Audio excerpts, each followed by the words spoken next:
if anybody wants to warm it up, get loose again, come on out. Right here. Oh.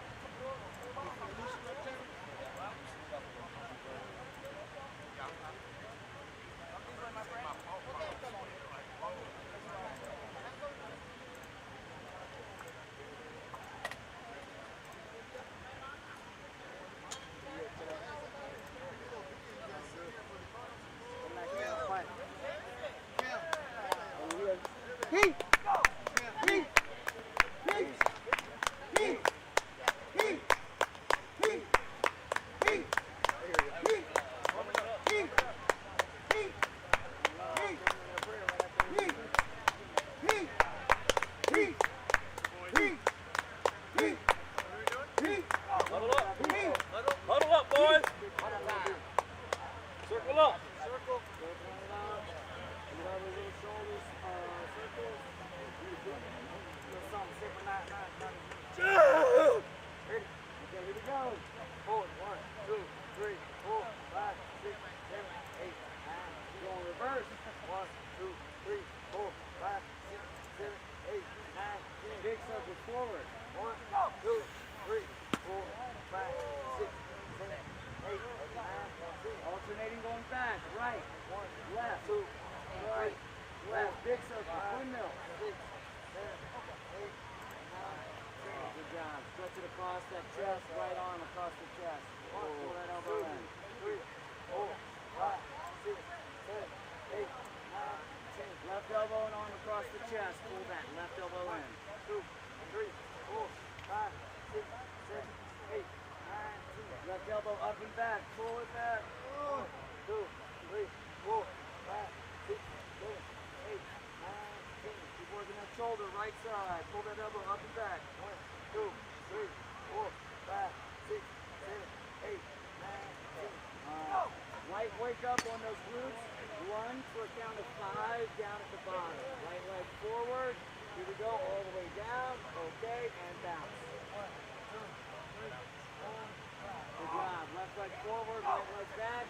All the way at the bottom of the lunge. Just a little bounce. Here we go. Woo! All right. Here we go. Let's get on our butts. All right. Pull that right knee over your left leg. Pull that knee in tight. Here we go. Glute stretch. 1, 2, 3, 4, 5, 6, 7, 8, 9, 10. All right. Right leg out. Left leg up and over. Pull that knee in. All right. Left knee out. Pull that left foot in. Keep that right leg straight. You're going to touch your toes on the hamstring. Let's go. 1, 2, 3, 4, 5, 6, 7, 8. Bring that right leg in. Extend that left leg out. Hamstring. 1, 2, 3, 4, 5, 6, 7, 8, 9, 10. Beautiful. Butterflies. Bring both feet in. I call it display out. And a pleasant good afternoon. We are live once again at the 2024 NBBA World Series of Beep Baseball, presented by Mind's Eye Radio and the St. Louis Lighthouse, and sanctioned by the National Beep Baseball Association. We are back here on field 12. We are now out of the winner's bracket. Those games have ended for the day. We know BSO Philly Fire and the Gateway Archers will play in that winner's bracket final tomorrow morning. So now we are in the elimination bracket. It's winner go home for 2 teams who we have already featured this week, and now they're matching up head-to-head with their seasons on the line, the Chicago Comets and the Bayou City Heat. We're back at Slicer Complex in St. Charles, Missouri, Field 12. David Benny alongside Rosina Foster. It has heated up a little bit, but the breeze has also picked up, and we've got 2 teams that right now, one of them will be advancing to tomorrow, still playing their way back up through the elimination bracket, and the other team will be playing for 7th place tomorrow morning. They're going to decide that here over the next couple of hours, Rosina. We do have both teams up at home plate, ready for the coin toss to decide who's going to be home and away. We're going to have Comets on our left third base side with their red and blue and white jerseys.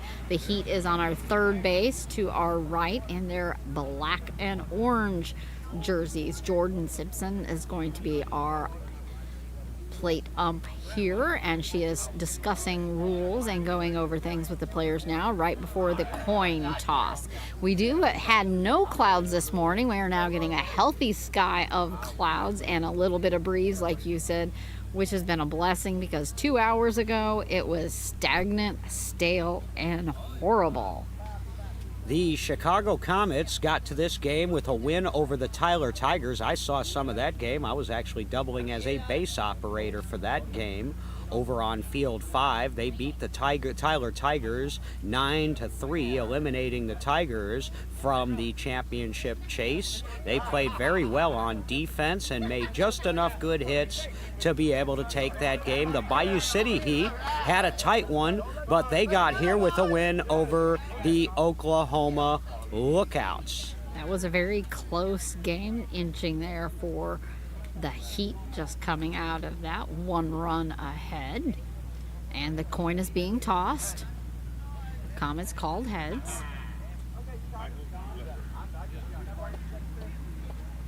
So waiting, and I'm assuming that the Heat would pick home. Heat won the toss. They will be in the field. The Chicago Comets will be up to bat first. The Chicago Comets, of course, coached by J.T. Herzog in his final season, his last dance as coach of the Chicago Comets. He'll be going in to the Hall of Fame in just a couple of days, but he wants to keep his team around in this tournament for as long as possible. And, of course, for the Bayou City Heat, Fonzie Madrano, he brings the heat. We've seen him twice already this week. The Heat lost once when we saw him, and they won one game when we saw them. So we'll see what happens for the Chicago Comets. A similar lineup to what we have seen all week long, with Rich Schultz, the lefty, leading off, Dustin Youngren batting second, Giovanni Francisi batting third, Lamarian Aldridge, the DH, hits fourth, Alex Gamino batting fifth, and A.J. Gillespie rounding out the order. Daniel Hernandez is the flex player. The defensive specialist will no doubt be playing up short for the Chicago Comets, whose only loss in the double elimination round was to the Indy Thunder yesterday afternoon, and they played remarkably well. The Indy Thunder didn't have a single strikeout in that game, and yet the Comet defense only gave up 14 runs in that game. And speaking of the Indy Thunder, we've had a few upsets. Finally, after 2 days, on our third day of competition, finally the bracket has opened up. First of all, right after we got off the air this morning with that barn burner between Gateway and the Indy Edge, the BSO Philly Fire knocked off the number 1 seed, Indy Thunder, 14-12. Couple of other games of note. 2 teams got their first victories here today ever at the World Series. The Boston Strong, and for the first time in league history, an all-female team won a World Series game when the St. Louis Sirens knocked off the SGV Panthers 2-1. And just a few minutes ago, maybe the upset of the tournament, the Cleveland Scrappers eliminated the Boston Renegades. So the Scrappers are playing the New Jersey Titans in the other elimination game going on right now.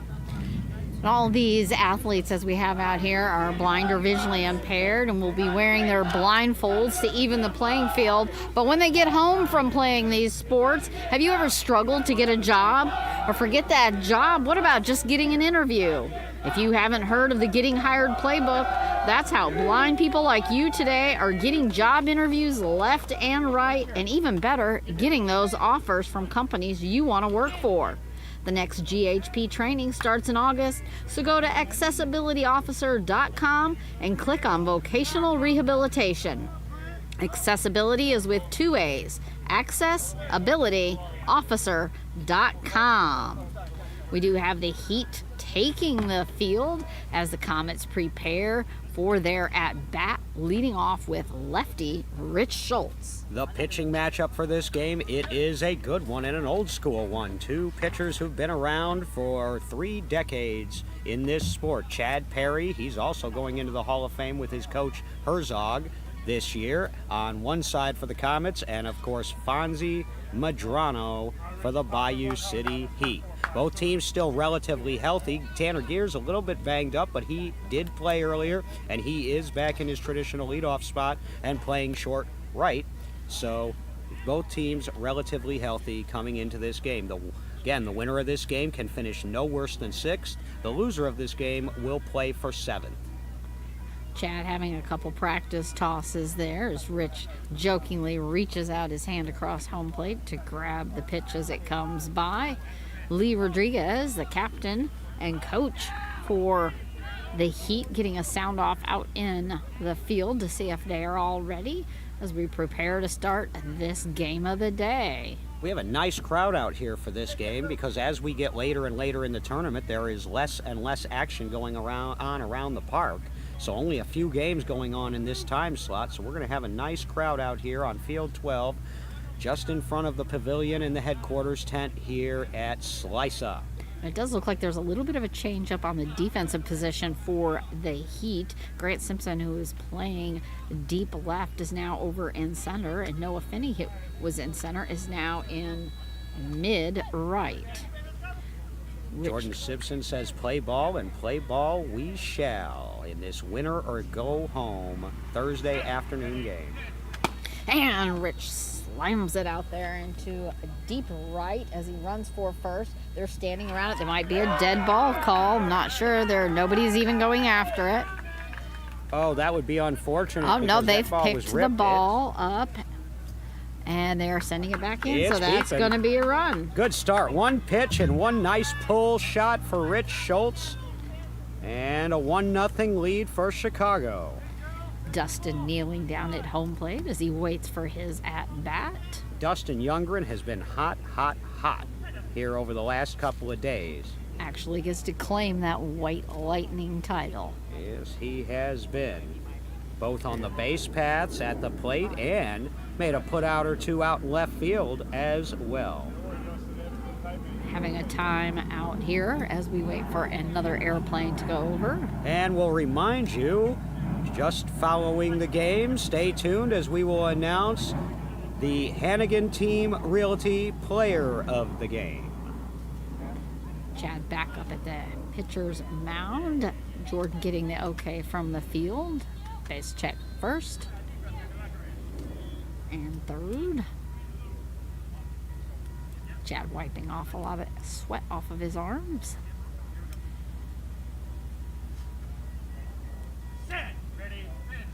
And the ball going just over the top of the bat as he swings that bat all the way around and caught his shoulder with the bat.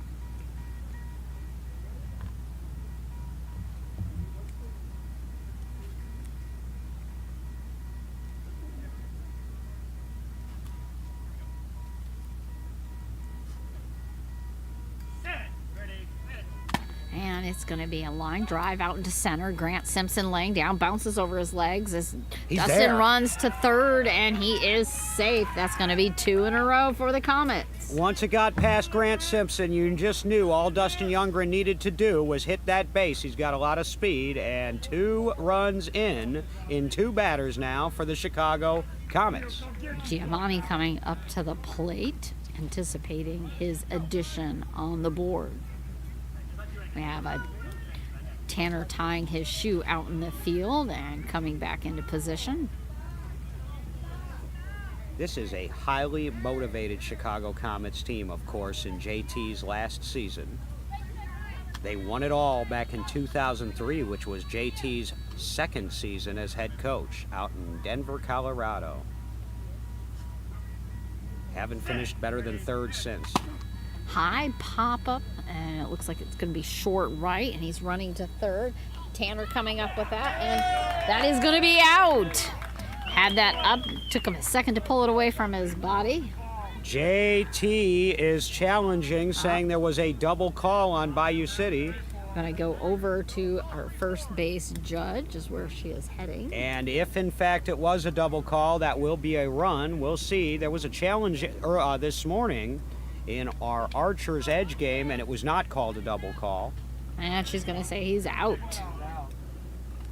If the umpire doesn't hear it, it didn't happen. Jordan.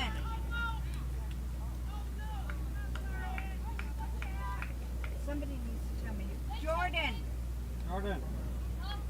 I don't have a put out. There you go. Thank you. 20 Tanner short. Gears. We have switched to a new scoring system this year, and everybody's still trying to get used to it. They track the depth of the defender and not just their number when they record them on the score sheet. Marion Aldridge up at home plate with his Omo, as they call him, and he had a great game. I think he was 4 for 5 or some such against Tyler earlier today. and the ball a little low under the swing. He's really improving, Lamarian Aldridge. And if Aldridge rings a bell to any older listeners, Marvin Aldridge, a relative, the late Marvin Aldridge. And just barely underneath the bat. I believe Marvin was his uncle, and he was a great player back in the 90s for Chicago beat ball teams. No longer with us, but he was a star.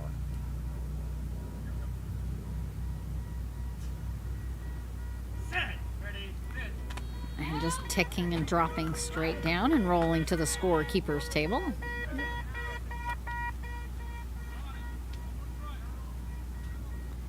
Resetting up, lining his bat up along home plate for Lamarian.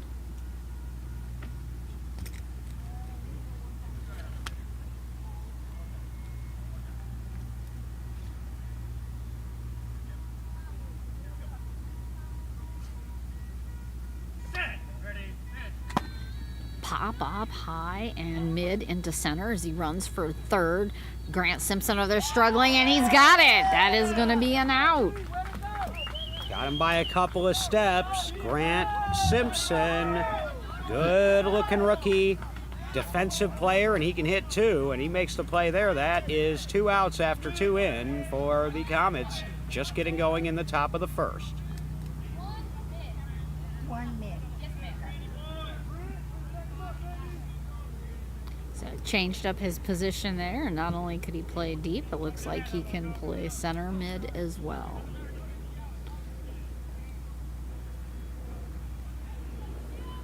It's going to be Alex Gamino up at the plate.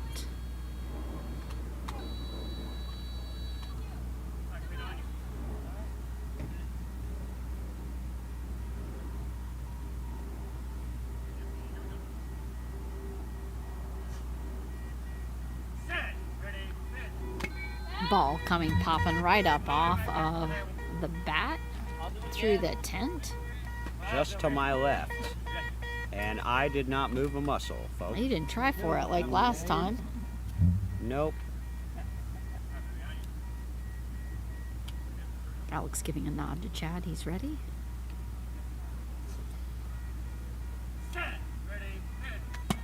It's going to be a pop up into short left as he runs to first. Richie scrambling for that, but he's going to be safe. They did not get to that in time. Alex Gamino with another run up on the board for the Comets, taking that to a 3-0 game. He really hauled it down the baseline there, and he needed to. Half a step slower, and he'd have been out. Instead, that's a big 2-out run. 3 on the board now in the top of the first for Chicago. A.J. Gillespie, the 6th place hitter in the lineup.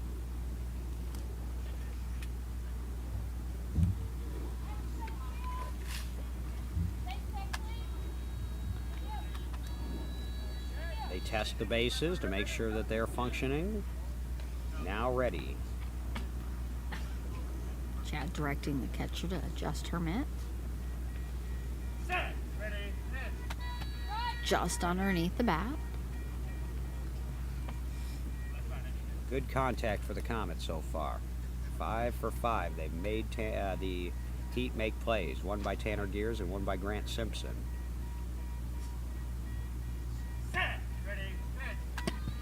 bouncing little grounder, just barely making it to Chad, and he's going to come back to home plate as he claps his hands.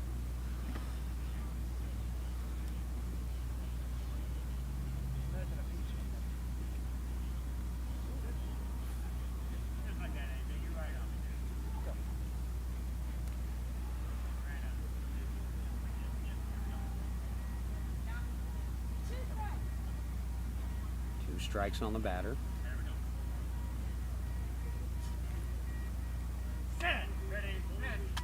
And it's going to be another strike because that slides under the bat. So now they're down to 1, and they don't take a pitch unless Chad tells them to.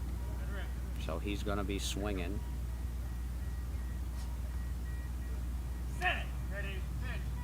And that's going to go right over the top of the bat, and that will be an out. Not a bad inning for the Comets. They put 3 on the board. Runs by Schultz, Youngren, and Alex Gamino. And we go to the bottom of the first. Comets 3, Heat coming up in this win or go home elimination game. Thank you out there for all our volunteers, our scorekeepers, our base runners, our base judges, field umpires, all the additional help, people running water to keep these players hydrated, spotters, everyone at all out here that is on the complex. Thank you. We could not do this without your support, so thank you to all those volunteers. We do have the Comets taking the field right now. There's Fonzie putting a tape measure up so he can put his spray down in front of home plate. There are 8 teams still alive for contention in this World Series, for the championship anyway. There will be other teams playing placement games, but 8 teams still are in the hunt. After today, there will be but 6. The Indy Edge and Indy Thunder will both be playing 8 o'clock games against the winners of these 2 elimination games going on right now. And then at 11 o'clock, we will have for you the undefeated winners bracket final for the right to play in the championship game on Saturday. It will be the Gateway Archers and the BSO Philly Fire. It will be the first time since 2015 that an Indy team is not involved in that game. History being made here in St. Charles already. Couple tosses there with Fonzie as Tanner waits patiently at the plate. Again, this is the bottom of the first, 3-0. The Bayou City Heat made a slight adjustment to the batting order that we're used to. Daryl Miner has been moved down from the 3 spot to the 6 spot, and then the 4, 5, and 6 have been moved up in the order. So Tanner Gears, as usual, will lead off, followed by Grant Simpson, then Noah Finney 3rd, Lupe Perez 4th, Alex Gonzalez 5th, and Daryl Miner 6th. Just underneath the bat. Tanner hit a home run yesterday, and he was banging balls in the game we covered in the Heat's heartbreaking loss to the Philly Fire. Pop up over deep into left as he runs to first. That's They're crushed. Scrambling for it, and that's going to be a run as he swings wide around the base, dancing his way in, strutting his stuff up to Fonzie. That was pretty much of a no-doubter for Tanner as he continues his hot hand here for the Heat. They're on the board. It's 3-1. I sense it's going to take some runs to win this game. Grant Simpson up at home plate, tying his shoe as Fonzie makes his way back up to the pitcher's mound.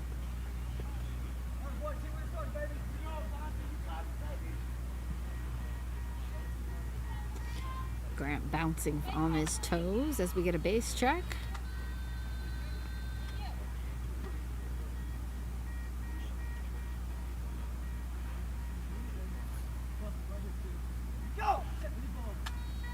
Just barely over the top of that bat.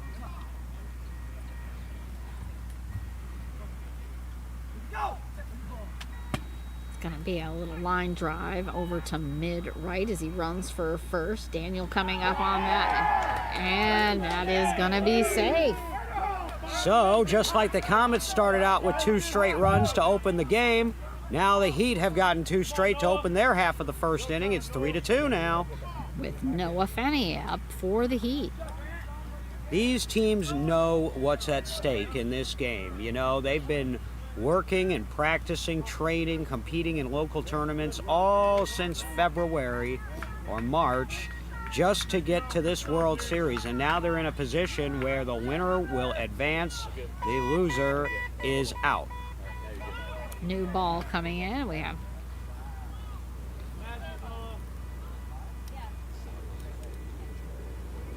holding that up for the field.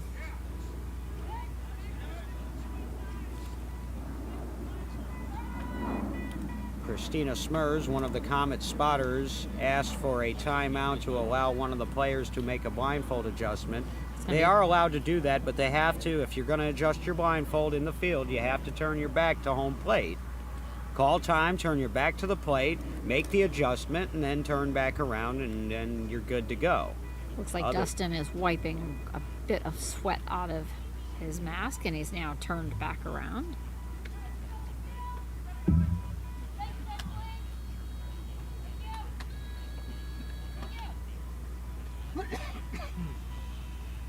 This is a good-looking rookie right here, Noah Fenney. It's going to be just over the top of the bat.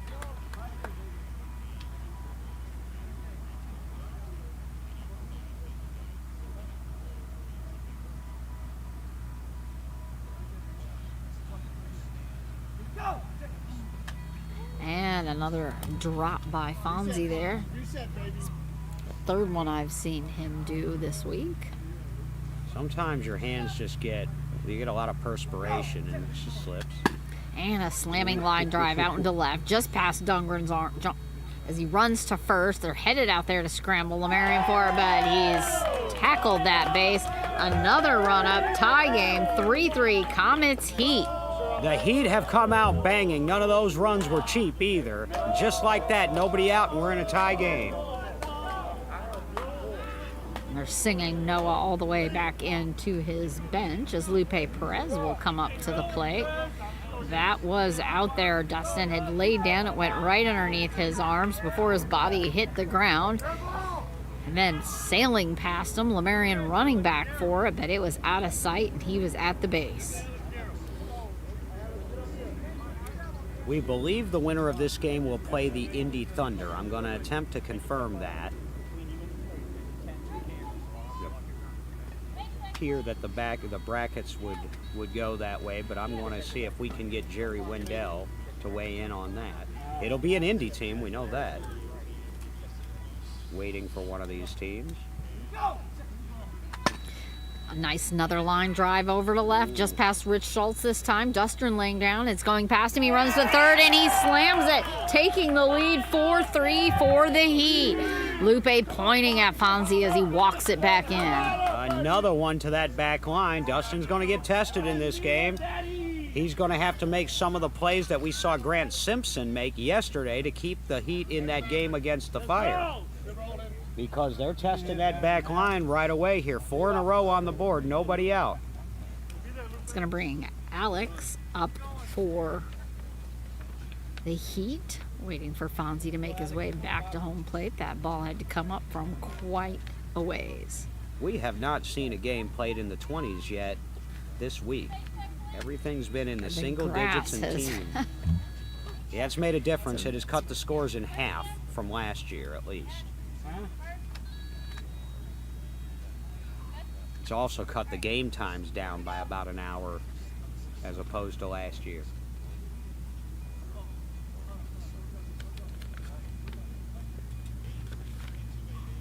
Alex digging in with his back foot there.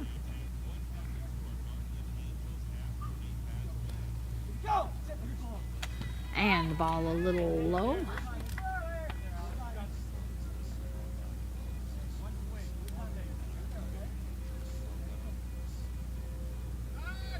Have a time call from Giovanni out in the field for we got this a plane coming over here. Nice rumbling loud one, either departing from or arriving to Lambert Airport.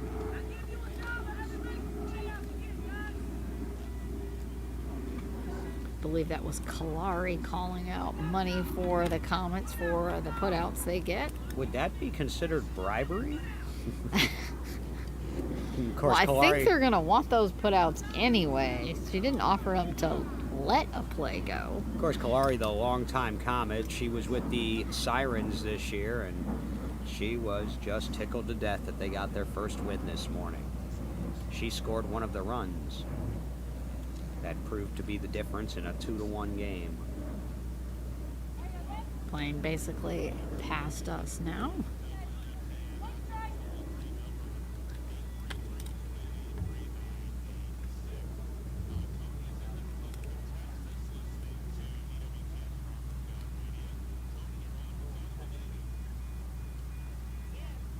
Now we're good. Just right there. Just barely missed that.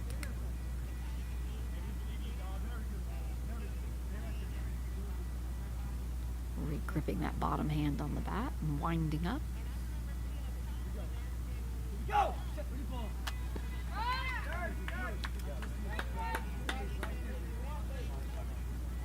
Just a very narrow miss. He's got another strike to work with.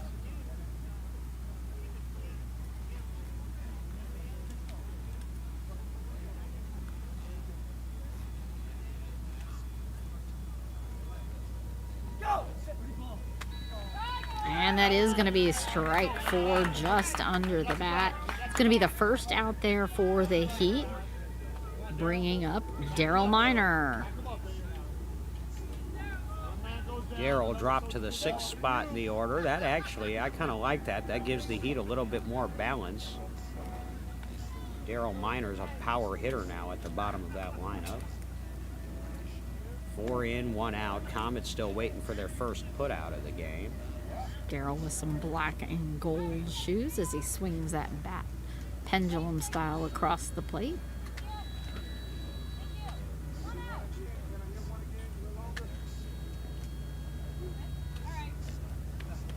Asking for a repeat on the first.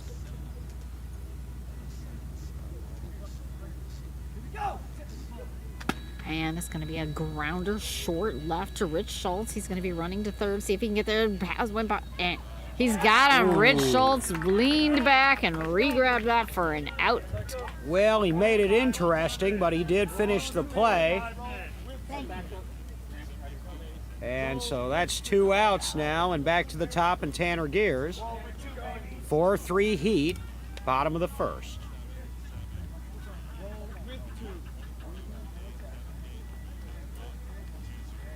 Tanner extremely jazzed up, as I have heard him say that this is his last year.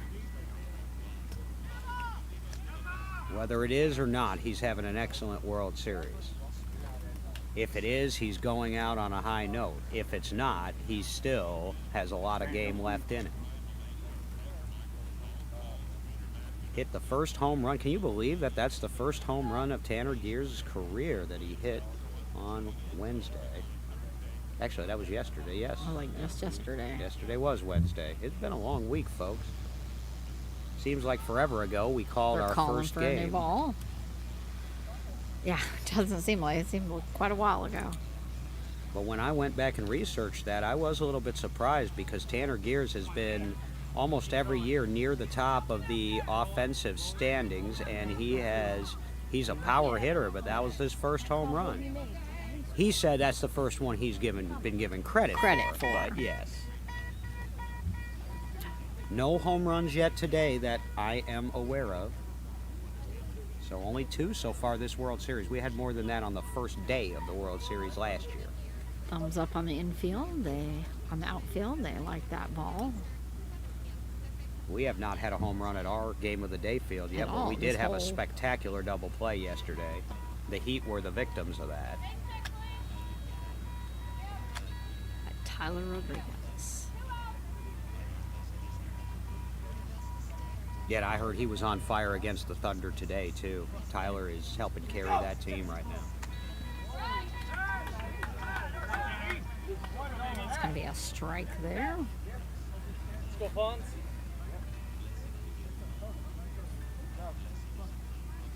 Go! And it's going to be a grounder far to the left, short. Rich Schultz They need running to for it get as Tanner this. goes for first. And he is Got going to him. be out. They got him Good play. seconds before, maybe 2 seconds before he hit first. That's Rich Schultz again who ranged over there. And so a good finish to the inning after 4 straight runs by the Heat to take the lead. The Comets get out of it with no further damage done. We go to the second. Got a good one cooking early. It is 4-3 Bayou City. Comets coming up. Bayou is going to go back and take the field there. Bosma Enterprises, navigating blindness. Bosma Enterprises partners with socially responsible companies that have a focus on supplier diversity. We help them expand their sourcing options with high quality goods and services, and these partnerships create jobs for people with vision loss who would otherwise face a 70% unemployment rate. Bosma Center for Visionary Solutions is located in Indianapolis and serves hundreds of clients each year all over the state of Indiana. The experienced staff, more than half of whom are blind, offer personalized programs ranging from counseling to job placement to training for daily living skills. Please, for more information, visit bosma.org. Did you know it takes approximately 250 beep baseballs to host a World Series? Fonzie Medrano, of course, is the manufacturer and producer of all the beep baseballs for the 2024 World Series, and we'd like to thank our official sponsors for the beep baseballs, Cardinals Care and the St. Louis Cardinals, Hannigan Team Realty, there they are again, Major League Baseball supplying funding for kids of our league, including balls and shirts and other giveaways. We couldn't do it without our valued sponsors.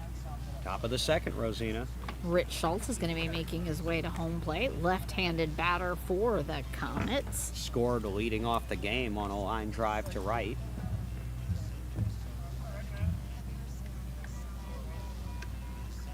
Schultz has been a Comet since 2007. And he is one of those players who got better after the age of 30. He was a late bloomer. It took him a little while. It took him about 6 or 7 years to really get the hang of the game, especially the hitting aspect of it.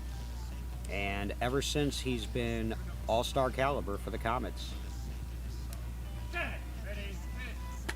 Ball a little bit high, right landing back in the basket of the used balls.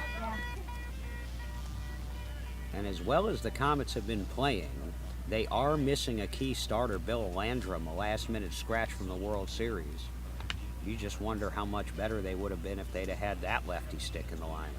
Definitely missing Bill this year and his notable self. Bouncing grounder center, almost hitting Chad as he runs to third. Noah Fenney with that, and that is going to be an out. Well, we're used to seeing plays from the one rookie, Grant Simpson, on defense, but now we see one from Noah Finney, the other rookie. Good play, and you always want to get Rich Schultz when you can, and that's one big out for the Heat here in the second. A Youngren, who might be their hottest player. And you know what?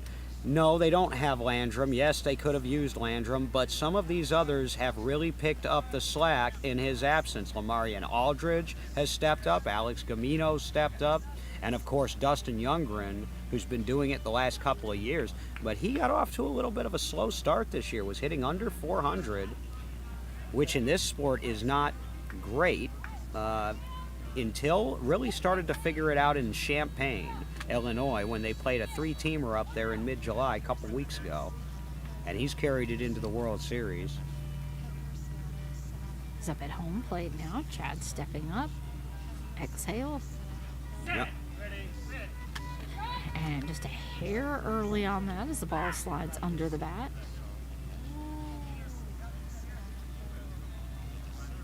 Clouds are starting to get thicker and just a hair of color to them, not so white. We'll take it. Any shade and breeze that we can get. And just over the top of that. And you know, if we're willing to take that breeze, you can imagine that those players out on the field are very grateful for it. Oh, absolutely. And it's not enough to interfere with the with the bass running or the audio at all. It's just enough maybe to cool you down just a little. Dustin shaking his head. He readjusts his grip on his bat. An exhale and a lean forward.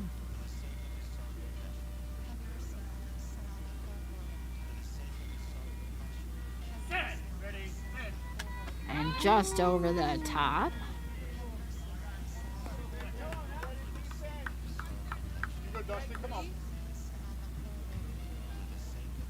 You need to get some contact here. It's going to be important to keep Dustin hitting because the Comets have to keep scoring because it doesn't look like Bayou City is going to stop scoring anytime soon here in this 4-3 game here already as we're in the second. Popping right off into our scorekeeper's lap. She put her hand up to try to block that from her face. Scorekeeper's got to be tough. We're right behind home plate here. He fouled that one right back to Sylvia.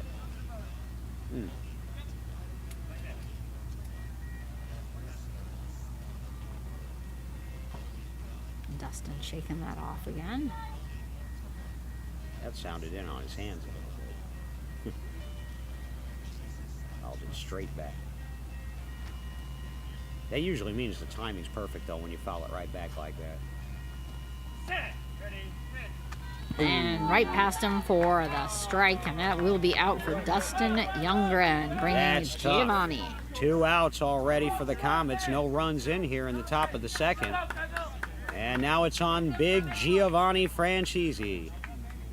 He has been a Comet since 2004. Him and Rich Schultz are the longest tenured members of the Comets, other than, of course, Chad Perry himself and JT Herzog. Gio missed their world championship by 1 year. His rookie year was the year after the Comets won it all.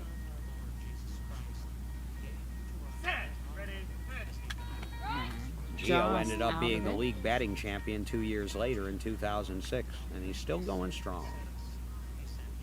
If he gets a hold of it, he can still lose one.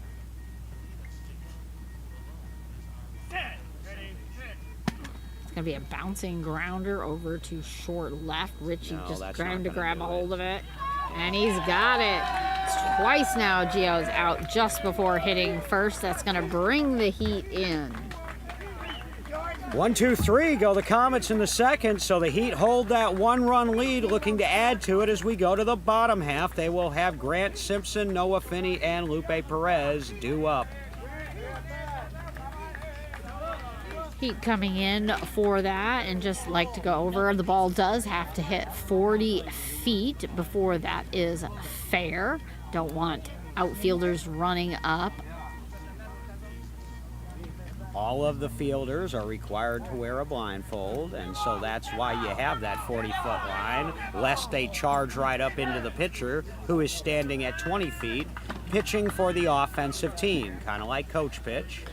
The bases are 100 feet down either baseline, first and third. There is no second base. When the ball is hit, one of those two bases will be randomly activated, and the runner will go sprinting down that baseline. If he hits the base before the fielders pick up the ball, it is a run. If the fielders pick up the ball first, it is a putout. Simple as that. No singles, doubles, or triples. Everything is a run or an out. There's 6 innings to a game. Of course, 6 players per side. You can use a designated hitter and a designated fielder, or flex, if you will, and both teams have exercised that option. In fact, you just saw Richie Flores, the designated fielder for the Heat, make that final putout. Have a sound off out in the field by the Comets as they are set and preparing for the second inning as we're at the bottom. Getting a base check for Grant Simpson. The Comets spotters are Christina Smears in left, and I believe that is Erin Gord in right. I can't see anyone to... I have a water jug blocking a portion. And her number's probably on her back, so unless she turns around. It's going to knock down foul on the left. Daniel was ready to come charging up on that. He's in short center right now instead of over on the right.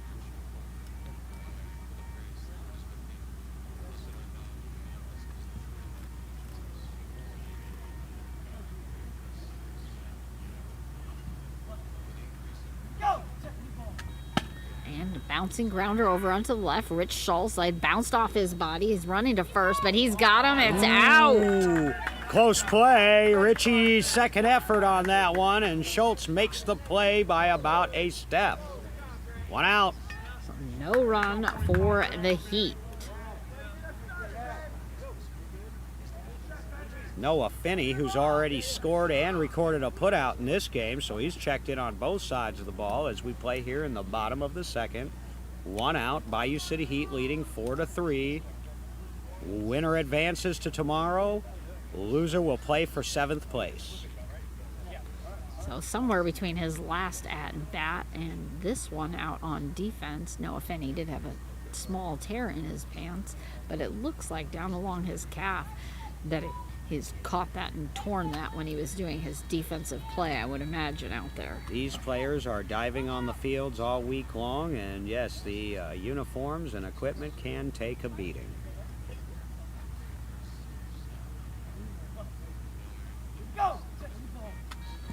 Just underneath the swing. You hear that whoosh, though. He's a big strapping lad, only, what, 18 years old? At the most. He's got a lot of power behind that swing. And smashing line drive down to left. Oh, Dustin jumped the wrong way, recovering as he runs to first. And that is going to be safe. Dustin needed to wait an extra second and give it a listen, and on these fields you can afford to do that, but I think when he jumped toward the left of the baseline, landed on his shoulder. He's holding his shoulder now, and it had sailed just past his feet, so he had to turn around to go back after that. Let's hope he's all right. They can ill afford to lose him at this juncture. He's stretching that shoulder out now out on the field. This is not the deepest team, the Chicago Comets. They've got a good solid core of starters, but they do not have a long bench, especially without Landrum. Lupe Perez up at the plate, waiting for the adjustment out in the field on defense. Dustin's still rubbing that shoulder. Aches and pains from all of the beep ball over the last 3 days.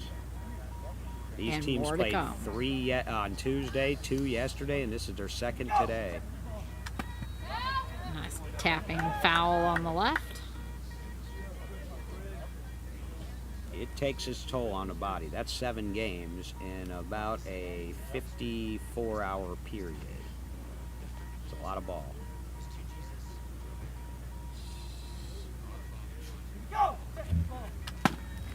Line drive on the left, just to underneath Richie's shoulder as he runs over to first. Dustin trying to grab it, and let me see what the call is.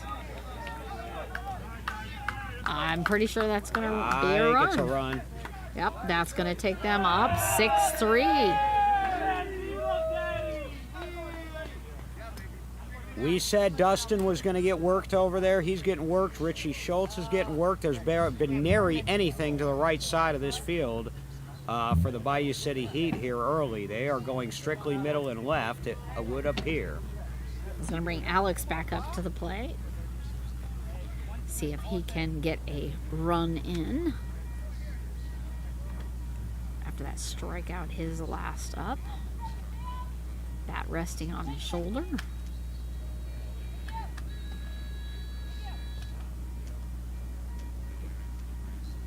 Comets need an out. Bayou City starting to get a little separation here, and they are the home team.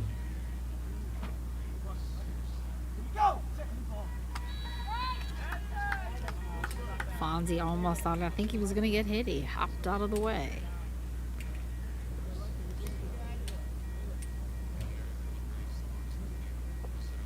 Alex paused for a second, grabbed the end of his bat before re-gripping the handle.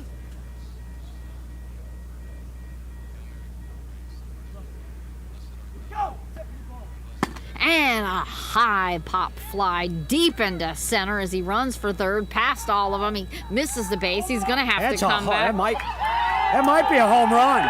Rosino, I believe that was a home run. Still has to touch the there's base. a lot of hugs. He did come back and touch. They're going to be checking that one. I'm pretty sure that is. Fonzie thought so right away. The Heat bench is going saying crazy. we hadn't got to see one.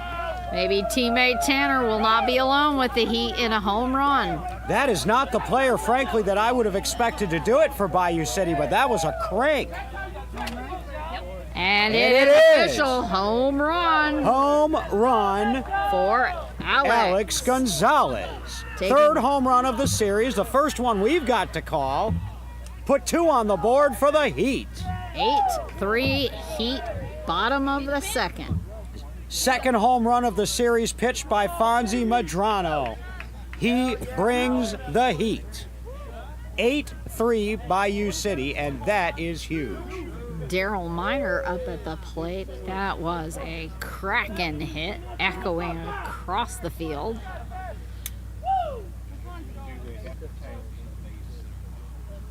Yes. How far was that? Do we have an official? He did come back and touch the base, you said, though, right? Technically, they have 30 seconds on a home run to touch the base. Yes. Anything over 171 is good by me.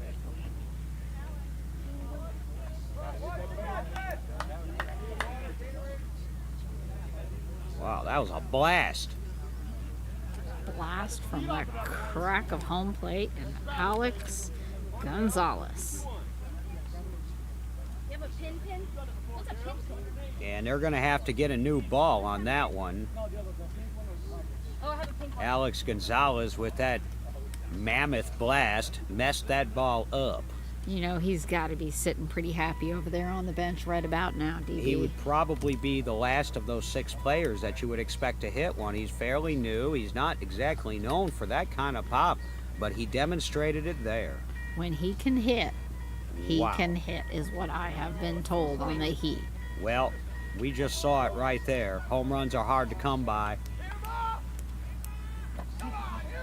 More breeze coming in as Daryl steps up with that bat swinging over the plate. Can't do that, Daryl. Let's go, Cool Breeze. So if you hit a home run, you get a game ball. So he'll get his home run ball. That's the other reason they're taking that out of play, and so that Alex Gonzalez can keep that ball. He'll never forget it. Fonzie wiping the sweat off of his face and off the ball. Wow. So you can add his name to Caleb Wright and Tanner Gears. And just Now Daryl Miner. He hit a couple home runs in his younger days.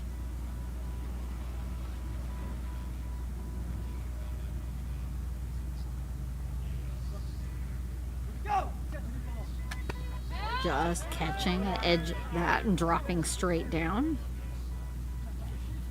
I remember one home run that Daryl Miner hit, and I think it was in Columbus, Georgia in 2013. I remember at the time thinking it was the longest ball I had ever witnessed hit. Man, it's going to be another strike, a little on the outside edge. Now, Justin Holland may have equaled that or surpassed it with one he hit in the championship game that you called a couple of years ago. The first one The first one of his. was about 15 feet past the line from what I've heard. Ready for the pitch. Popping up foul over to the Heat bench. There's only one out in this inning. And a 5-run lead already here for the Heat. This is trouble for the Comets. They're not known for as a high-scoring team. They're more known for their defense and good fundamentals.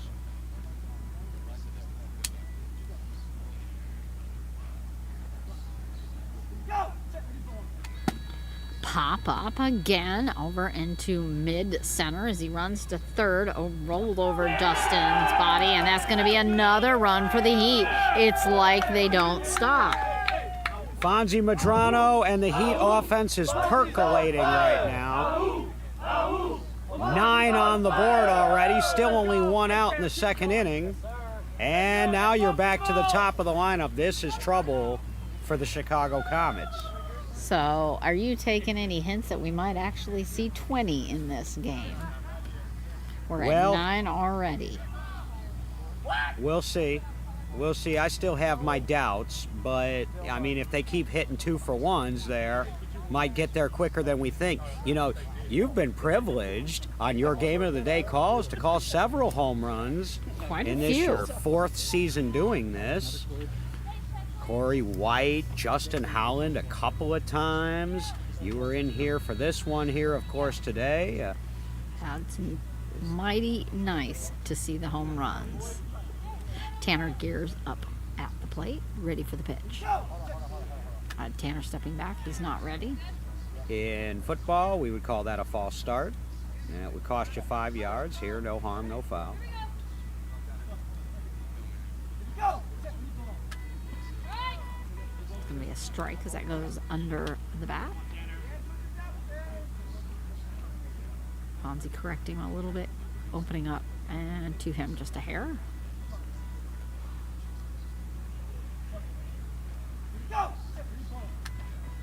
And just a little on the inside. They are swinging to kill. They got nothing to lose here, up by 6. And there is no tomorrow if you lose. Well, there is, but you're playing a placement game.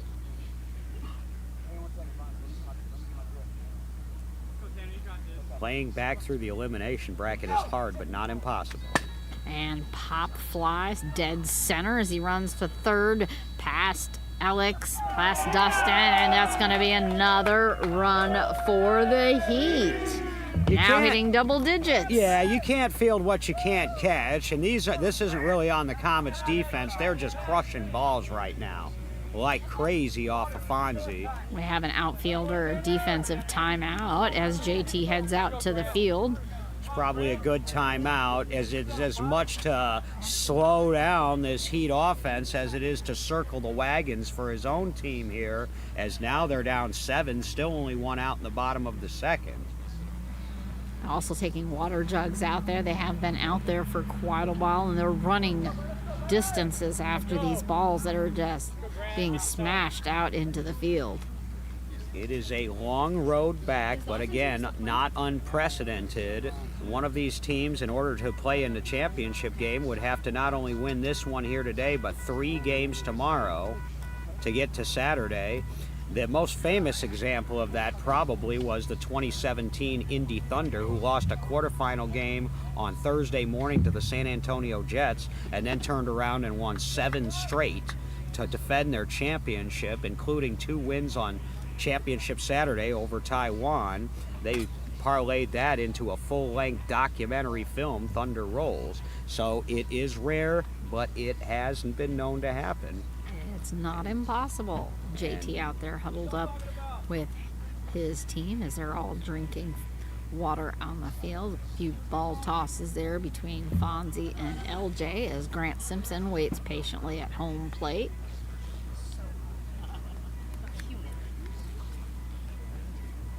And we will remind you that we couldn't do what we're doing today without our volunteers, umpires, scorekeepers, base judges, base operator. I got to double as a base operator earlier today in the Comets-Tyler game for a few innings. Don't think I had any late bases. And so we appreciate all of that, and we appreciate the help behind the scenes on our game of the day, the camera work by Cam the cameraman, and all of your production, audio, and video work from Graham, Mathena, and Live Event Productions. So we have basically most of the outfielders set back up. JT's back on the bench. Christina just setting up a few last minute placements there with Dustin and moving Richie back and over a hair. And now we're going to have a plane. Maybe. No, I don't think it's coming one our in direction. the distance getting that base check. Oh, they're ready to go here.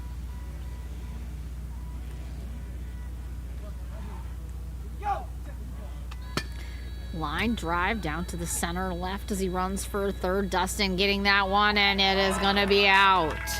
Maybe that discussion with JT, where half of it's just that it was in a location he could get to. And that's why he's a soon-to-be Hall of Fame head coach. Now, I don't think that defensive timeout slowed the Heat down any, because that was solid first pitch contact, but Dustin Youngren made a play. 2 outs. This brings Noah Fenney up to the plate again for the Heat. Probably itching to feel. This is tough. You've really got to dig down deep at this time of day, especially on an inning that's been long like this, where the Comets have just sort of been cooking out there in the field as balls have been flying past and over them. But it's still early. A lot of beat ball left to be played here in this game. Pop up short foul on the right.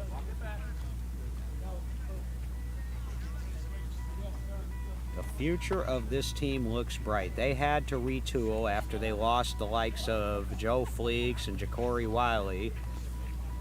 Mike Coughlin they had last year, he's no longer there, and so they went out and got Simpson and Finney, and they're developing Alex Gonzalez.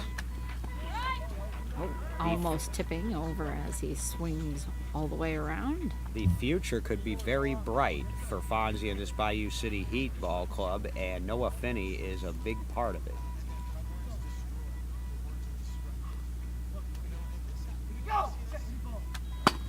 Again, another line drive fly over there as he runs to first. It's way out of there. Forget it. Running for it, and that's going to be another run up for the Heat.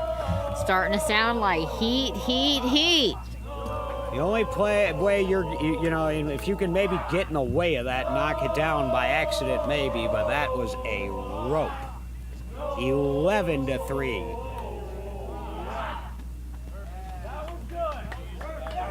Bayou City feeling it over there on the first base sideline, and a very quiet Chicago Comets sideline on the third base side. This has been a damaging inning. 7 runs in. Lupe Perez up at the plate. Christina adjusting. Lemarian out in deep center. And JT out coming on to the field. He's going to check one of his players. Is that Dustin again out there? Dustin Might be bringing, I'll see, Lemarian's moving over toward the edge of the field. Might be having a substitution here with number 20.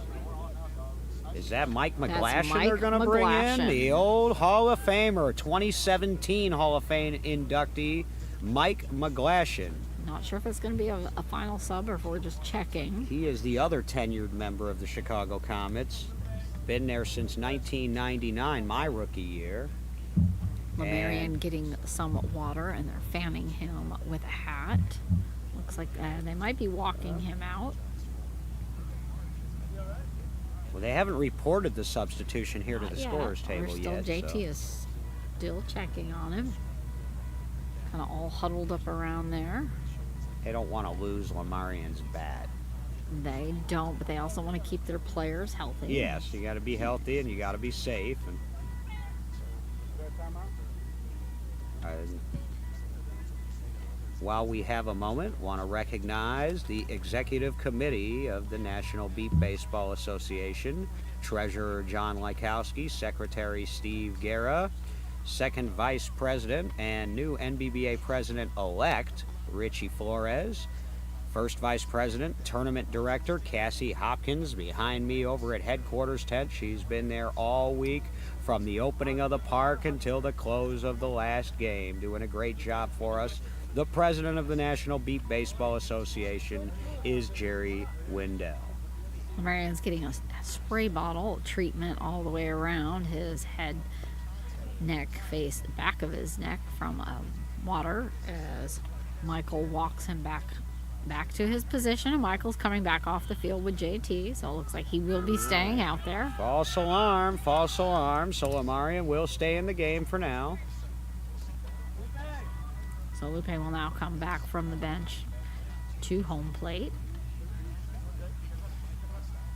And you wonder how this delay, there's been one already for a defensive timeout, you wonder how this delay might affect the Heat, if at all. If at all.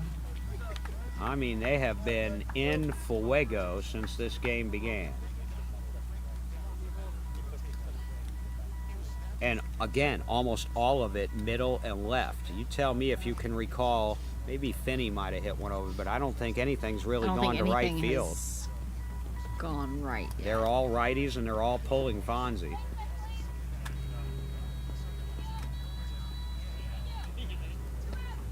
Have that base check, and we're going to be ready for the pitch.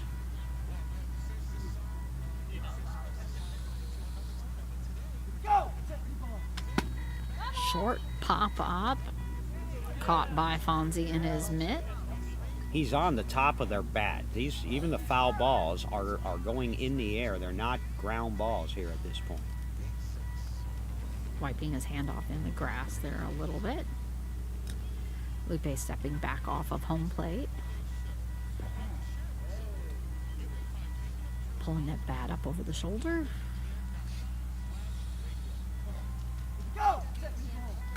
And just a hair early.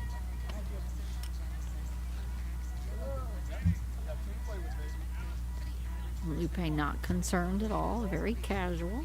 He is the ultimate warrior of beat baseball. Has scored more runs than any other player in history at the World Series.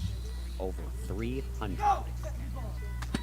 It's going to be a little bouncing short grounder, short on the left. Daniel coming up over for that as he runs. He's going to have him out. Solid play by the defensive specialist, the flex player for the Comets, and that's the inning, but it was a big one. And you can verify this for me, but it looks like we are at 11-3 headed to the third. That is what I have as well, 11-3 as we open up to the top of the third. And those Comets were out there for a long time. Hey, Philly, are you hungry? I know that our outfielders probably are. S&J's Catering is a premier catering business founded in 2017 by a blind entrepreneur whose vision transcends sight. S&J's Catering, LLC, exemplifies resilience, creativity, and dedication. Specializing in a diverse range of cuisines, S&J's Catering brings a gourmet dining experience to any event, whether it's an intimate gathering or a corporate function. From the initial consultation to the final bite, we take pride in making every occasion special with our dedicated and professional approach to catering. Hey Philly, are you hungry? Call 215-284-7485. Well, the Comets offense needs to get hungry here with their season on the line, trailing by 8. Heading to the top of the third, they'll have the bottom part of their order due up, starting with Marion Aldridge. See if also his time after he gets this bat, maybe sitting on the bench, will help him having that break from that long stand out and far deep center there, maybe recovering some of that exhaustion that he might be suffering, since they were seeming to try to keep him quite hydrated. Looking ahead, action gets going again tomorrow morning at 8 a.m. We will not have a game of the day in that slot, but you can check out the local team's live stream. We know the Indy Thunder will be streaming theirs, and I imagine so will the Edge as well. And then we will have our first one, the winner's bracket final at 11 tomorrow morning, Fire and Archers. Oh, almost taking off Chad's head as it goes over deep center, flying to first. They're scrambling for the... Let's see what we're going to have on this. That was JT thinks close. There was another double call. I think if the play stands, it's an out. Let's see if she heard this one. She's coming over to check with the first base judge.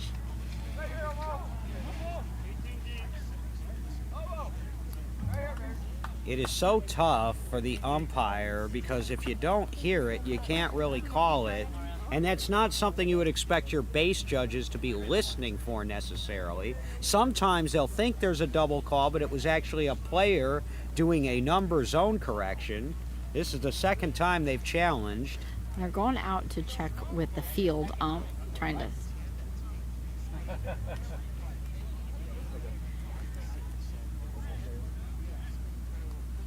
And that is going to be this time they safe. are going to call him safe.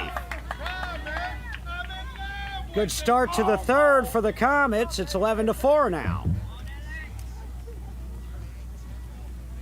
It's going to have Alex Camino up at the plate. Checking to see if the field is all base check. Chad's head bobbing back and forth.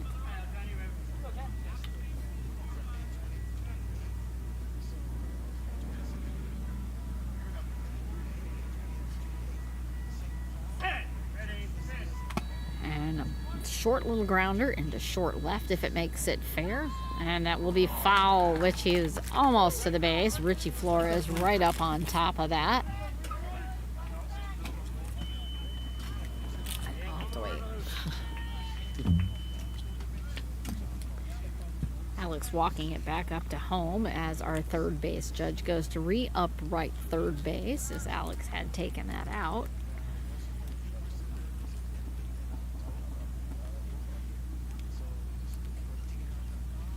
And trying for a do-over, but keeping it fair.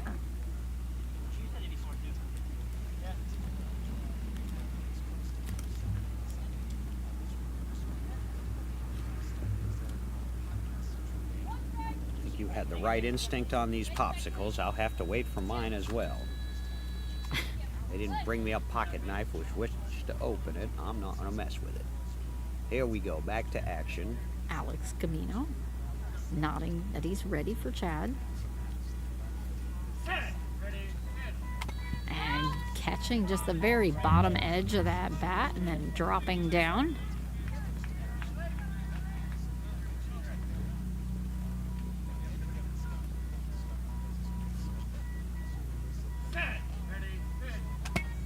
Pop up into short center as he runs to first. Richie running over there to grab it, and he's got it. That's going to be an out. Richie Flores coming over from left to center. They mean business. They like that lead they have. Yes, they do, and Richie ranged over quite a bit to make that play. One out, one in, still a 7-run lead. A.J. Gillespie. Thank you. All right, give me AJ, come on.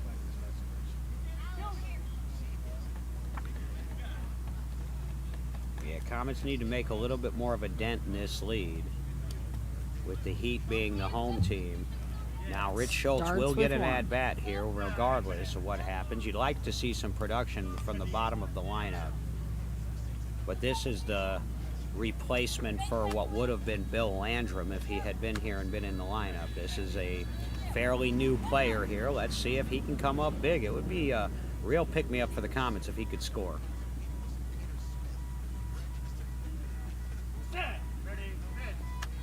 Just underneath and on the outside edge of the bat.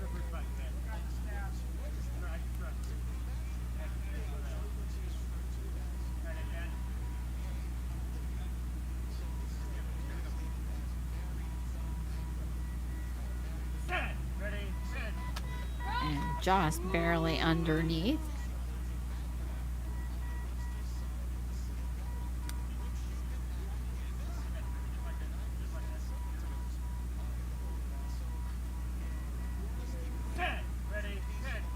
And he's going to hit a line drive short to left, right to Richie, almost between his legs, as Richie tosses that ball up in the air. Thought he was all done and running in, and he caught himself. Oh, I have to go back. Richie likes room service, and that was a little bit of it right there, right to him. 2 outs, and I don't blame him for at first thinking there was 3, because the 1 run was on that overturned call.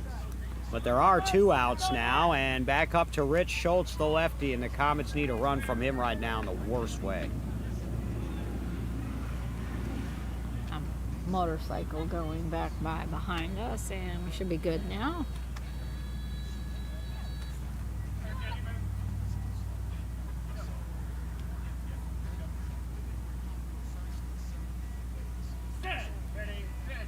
And a little high, coming right up over the top of the bat.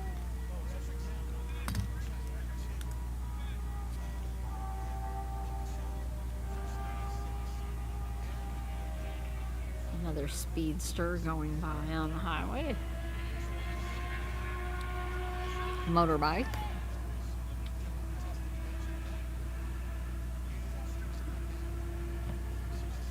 They just might be in a hurry.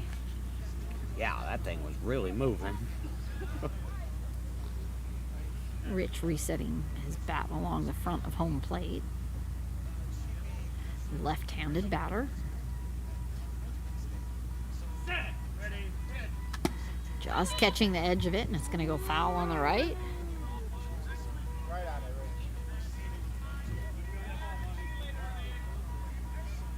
Rich 1 for 2 so far today. He scored his first time up. Was out his second time up.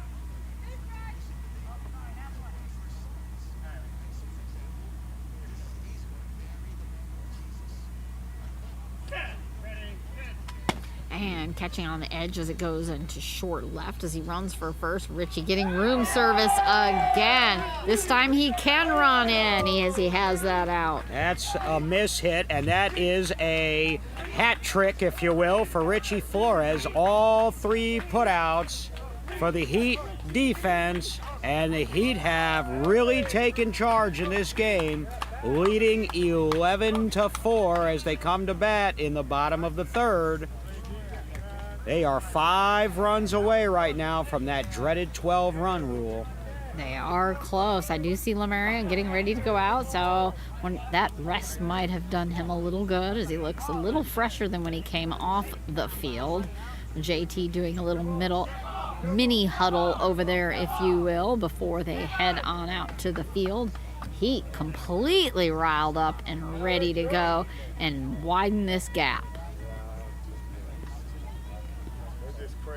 Make sure that if you are out here at the field, whether you are playing or volunteering, that you stay hydrated, drinking water, pouring water on you. Stay hydrated, folks. Yes, it is. Heat exhaustion and heat stroke are nothing to play with. You can go from feeling really good to being in some serious trouble awfully quick. Thankfully, the temperatures have stayed, at least for this time of year, and what we have seen over the last few years of the World Series, temperatures have been relatively moderate, and we've had a minimum of heat-related issues so far at this World Series. But right now, the heat-related issue is Fonzie and the Bayou City offense. 11 runs in the first 2 innings, one of them a homer. They are absolutely on a fire with their heat as they bring Alex up to the plate, looking to see if he can duplicate his homer from earlier.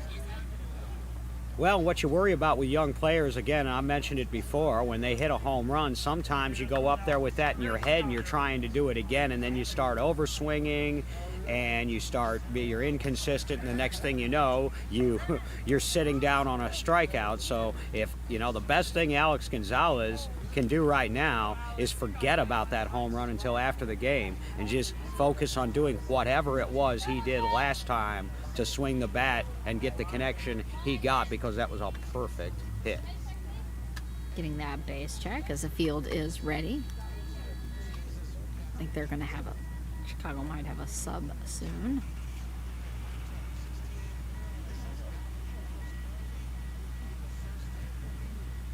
Alex ready for the pitch.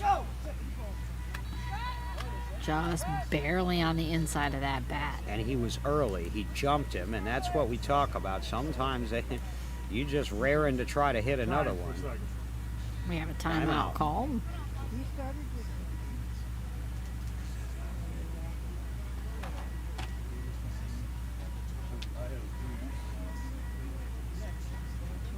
We are consulting with the scorekeeper about something. Coach Herzog is over here. There was a questioning on whether this was a substitution, but no, Alex has been in from the beginning. Yeah, he hit a home run, so yeah, he's been in.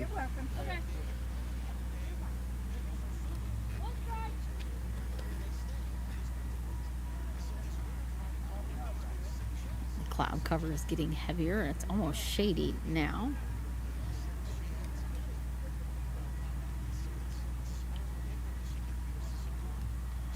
Alex pulling the bat back and at the ready. bouncing little short grounder over to right. Daniel going to be snatching that right up, and that's an out for Daniel Hernandez. Taking advantage of that opportunity, the Heat haven't put a lot of balls on the ground here early in this game. One out. And you got Daryl Miner coming to the plate. Daniel's basically standing right behind Fonzie there, just coming right up so he can go either direction to help out short. Daryl Miner is one of the few players left on the Heat that was on that World Championship team of 2002. They won the title the year before the Comets did, and neither of these teams have won a title since. It was their one and only. Daryl Miner was a big part of that 2002 team that did it up in Glenview, Illinois. Fonzie was on that team, and Lee Rodriguez, who's not a starter in this game, a left-handed veteran, he was on that team. That's about it. All of those others have since retired. You remember names? Well, Blake Boudreau hasn't retired. He was a starter on that team. His dad was coaching that team. Blake's with the Houston Hurricanes now. That was Chuck Boudreau's team in 2002. Names like Bill Young, John Thibodeau was on that team. They could hit and hit and hit some more. And not much has changed. It sounds like a repeat of what we're going through now. Daryl winding up that bat.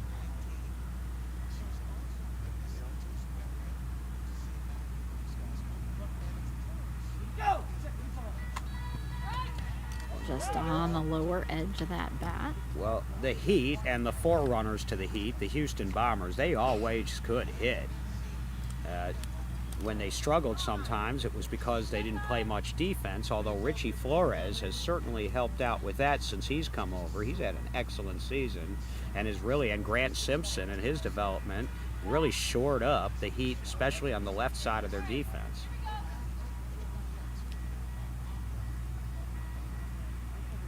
And that's why they're still in the hunt. A little grounder that just drops 10 feet out.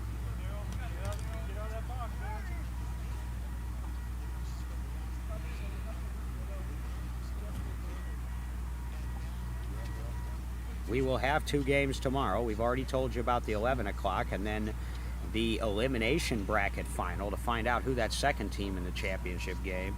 That will be the 2 o'clock game right back here tomorrow, all culminating on Saturday. There's going to be a grounder short center, there, bouncing off Daniel's hands, but he nice just play. has it, and that's another out by Daniel Hernandez, 2 in a row. Solid play as the Comets defense trying to keep them in this game. First 2 outs recorded here in the bottom of the third. It's still a 7-run game, 11-4, as Tanner Gears comes back up, back to the top of the Heat lineup. Let's go, Tanner. Get it started. Tanner easing off home plate, gripping that bat. So 2 straight ground balls. That's the first time we've really seen that from the Heat so far today. Getting a base check as the field is ready. Fonzie hopping up and down. Tanner winding up and rotating that bat over his shoulder. That's going to be a pop short and left. Bounced off Rich Schultz's feet as Tanner runs for third. He's struggling to recover it, but that is safe. He's completely taken the base apart.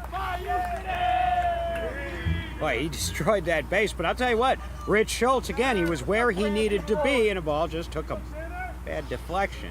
It was hard enough. It just bounced right off of his feet. Tanner limping just a little as he comes in, maybe an ankle. Seems like he's walking that off. It is physically demanding, this here tournament. So that's going to make it now 8-run, 12-4 for the Heat at the bottom of the third. Still putting back together third base as Grant Simpson comes and heads up to the plate. So they got the run back that the Comets scored on that questionable reversal double call, if you will. It's an 8-run game, 2 outs. And and Simpson coming up, the second spot in the order for Bayou City. And even more of a breeze pulling in, more cloud cover.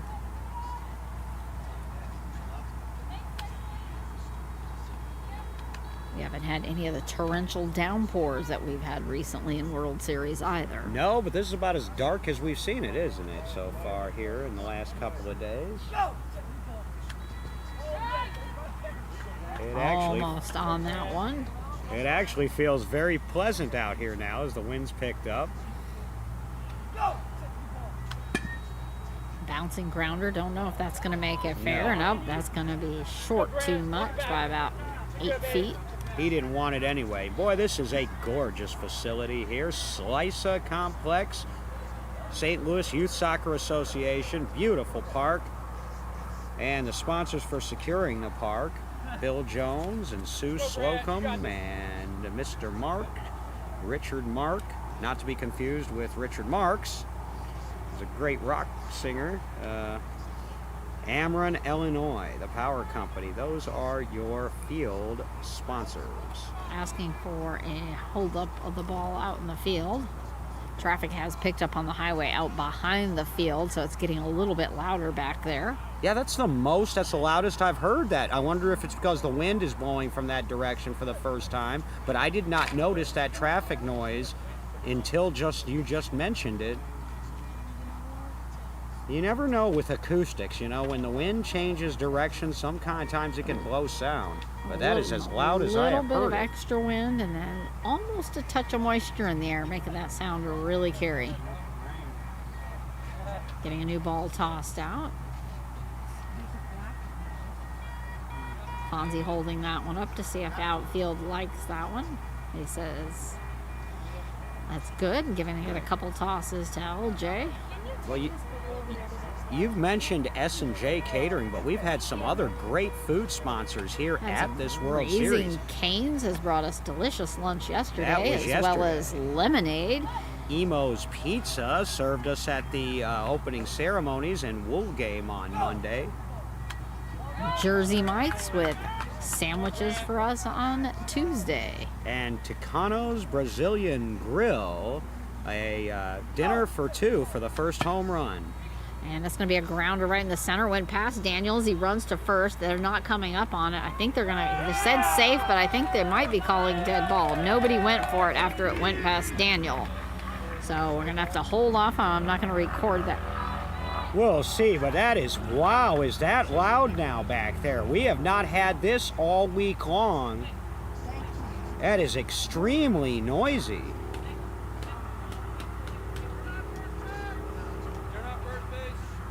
First base. There we go. Now she's going to see if she can hear that. Dead ball, so that will not count. Grant coming back up as we just got that ball out, and he slammed into that. Took a bite out of it. Well, they'll have to get a new ball, and he's going to get a new pitch. Talking about all that delicious food, and he got a little hungry for beat ball there. He gets a new pitch, but not a new count. There was a rule proposal that didn't make it onto the ballot this year to try to change it back to a new count. That was rejected by the delegation, and so it stays the way it is. You get a new pitch, but the count stays the same at whatever it was, although, was that the first pitch of the at-bat? It may have been. This game has frankly slowed to a crawl.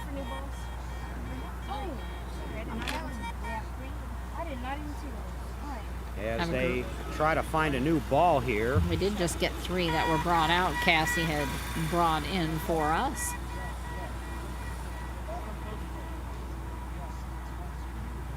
Fonzie headed back to the pitcher's mound to hold up his Fonzie ball for the outfield to approve.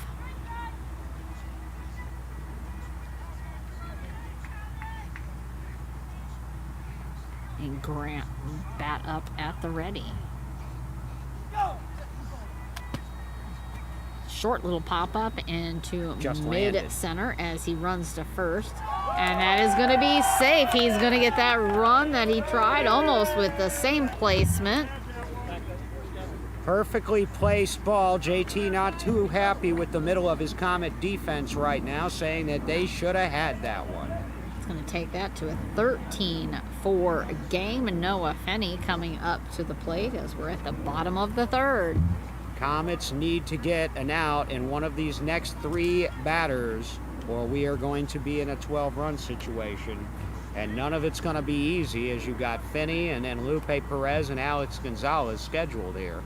A quick shoe tie here for Noah Fenney at home plate as Daniel moves over to be almost dead center right, straddling that line running down the middle of the field.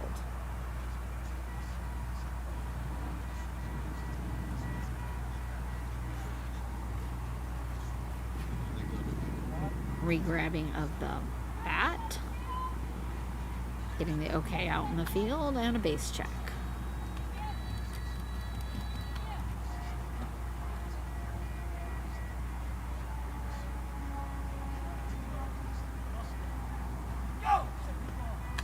And a line drive out into center deep, bouncing off Dustin's arm as Noah runs to third. They're scrambling for it. Oh, they're saying he's out. Dustin got it up in time. They're both cheering, but I think that Jordan Simpson called it out. And Comets are heading in. That is going to maintain that out. Nice play, Dustin Youngren. And so a 9-run lead. It could have been worse. They only got 2 runs of that inning, did the Heat. So it's 13-4 halfway through the game. Comet offense needs to get cranked up here. AccessibilityOfficer.com, our All-Star Club Game of the Day sponsor. Have you ever struggled to get a job? What about just getting that interview? If you haven't heard of the Getting Hired Playbook, that's how blind people like you today are getting job interviews left and right, and even better, job offers from companies they want to work for. The next GHP training starts in August, so go to accessibilityofficer.com and click on vocational rehabilitation. Accessibility is with 2 A's. Accessibilityofficer.com. And there are several fundraising opportunities here going on at the World Series. 50-50 raffle tickets are being sold right up through the banquet. And at the banquet on Saturday night, hit up Mike Woodard or Rayleigh or Kara to get your tickets. They are, as I recall, $1 a piece and 6 for $5. So speaking of that last out put out by Dustin Youngren, he's now going to be heading to the plate for the Comets as they start the top of the 4th, and that noise from the highway is still getting louder and louder. It sounds like rush hour traffic in St. Charles, Missouri here. We're in the suburbs of St. Louis. This is the loudest we've heard it all week long. Dustin kneeling at home plate before nodding his head and getting up. Also, John Lykowski Jr. is selling NBBA 2025 calendars featuring photos of some of our elite players. $15 a piece. You can pick those up from our social media specialist, John Lykowski Jr. of Lykowski Studios in Chicago. Getting a piece off that as it goes short into left. Richie running for that as Dustin runs first. Richie's not going to make it in time. That's going to be a run for Dustin and the Comets. Richie army crawling to get there, trying to get his hands on it, not quite in time. So here's the thing, with that traffic noise, this is tough fielding conditions, but it's tough for both teams. And so this is might benefit the offense a little bit, and at least until either the wind changes direction or this slows down a little bit here. Dustin was slowly walking in. It looks like he was holding his hand after hitting that base. Coming in slow over around in front of Giovanni as he waits at home plate. So that makes it 13-5. Yeah, they say the road back starts with that first step. There's that first step for the Comets. Nobody out. Giovanni at the plate.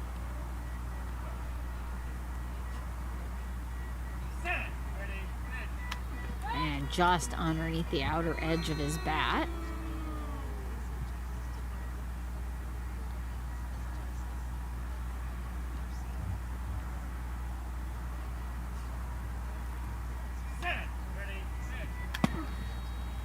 Bouncing little grounder short and center as he runs for first. They're scrambling for it. And he is out, and that is going to be Richie Flores again. Ground balls are not Giovanni Francise's game, and that was a relatively, well, I mean, I won't call it an easy play, but they were able both to get scrambling, it. but they did get it in time. So that's one out, one in the top of the fourth.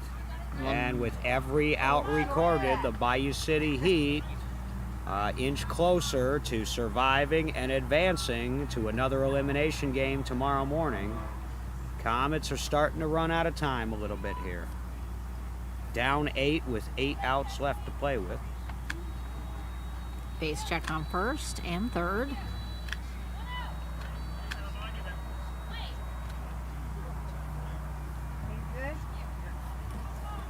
Ready for that pitch.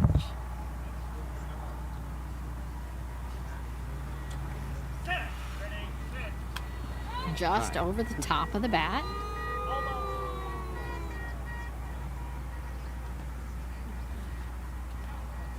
Omo's had a good game today, and he's been battling hard through whatever was going on Out in the field. out in the field.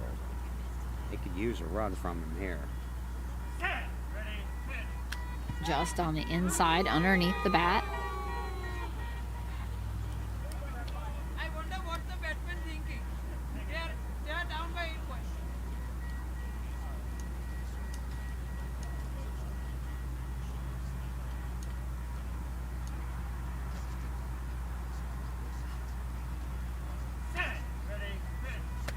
Just catching and rolling over the top of that bat, straight to the catcher's mitt.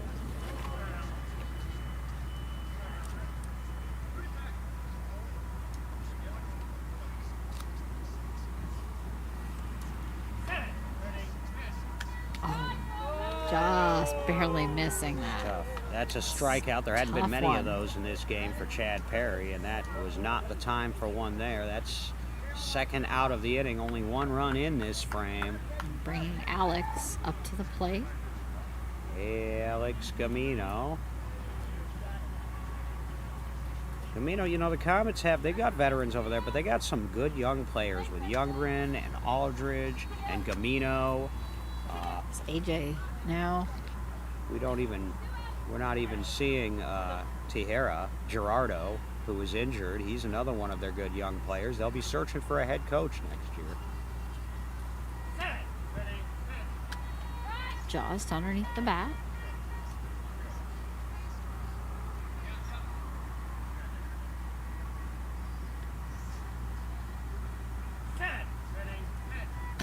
Just taking a little nibble on it as it drops down.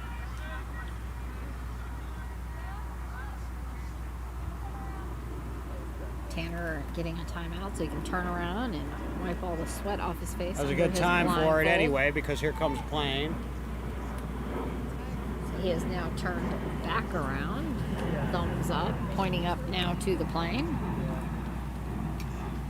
Alex resting bat at easy on the shoulder.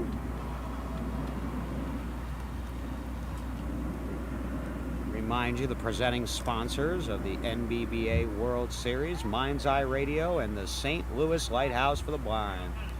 Eric Warnhoff has been here all week from the Lighthouse, and of course Jason Frazier has been running around here all week, Mind's Eye CEO, helping put on the tournament. Just over the top of the bat.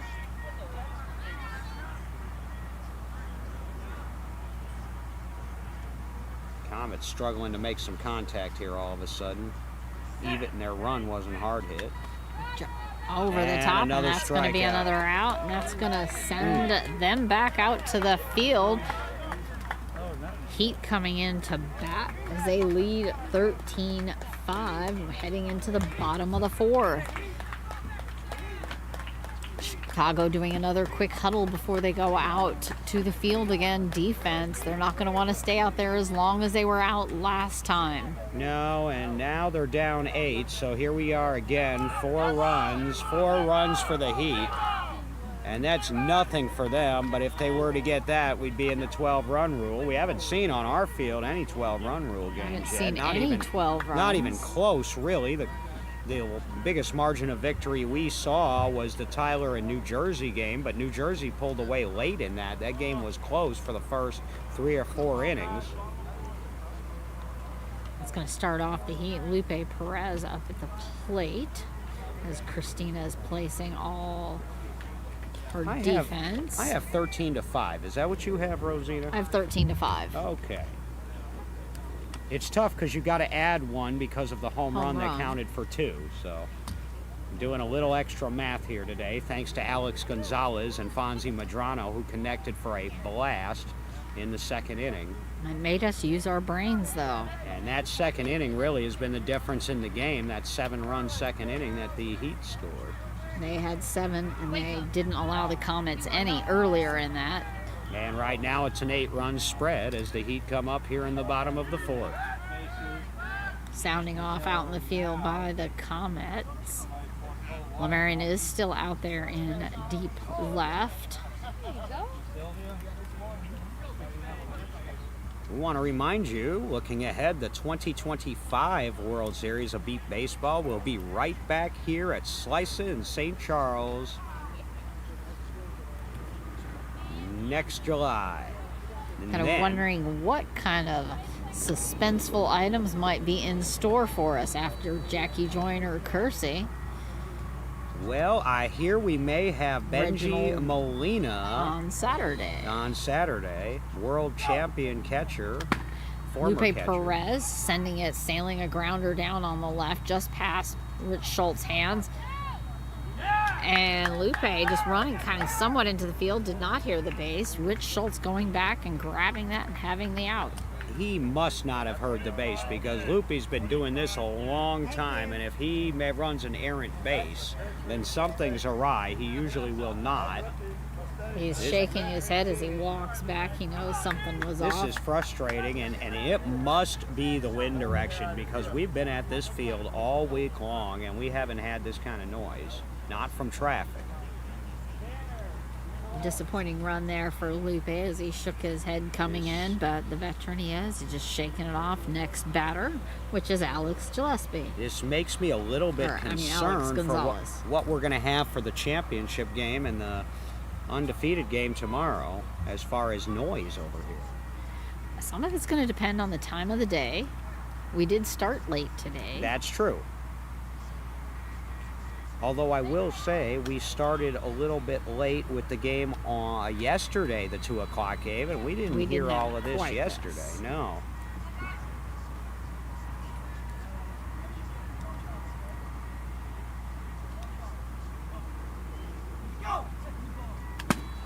Pop up, fly high and deep into center as he runs to third. They're trying to find it. It was there within their reach, just not getting it. Dustin down on the ground, went past him. Lemarian's trying to get to it, but Alex has already landed and tackled third. Run for the Heat. Yeah, he got all of that one, though. Defense made a good play on the ball, but that's going to ordinarily be a run. That was popped. Now we've got a 9-run lead. 14-5 with Daryl Miner up at the plate. Still putting together third base. They keep tearing it apart into pieces. Boy, Alex Gonzalez, that's his second hard hit. Not quite as long as the home run ball he hit earlier, but he's really popping them right now. And off deep and far to our right, out away from us, I do see quite a bit of haze in the sky like it is raining. So that could be carrying a lot of the sound issues. All that moisture in the air.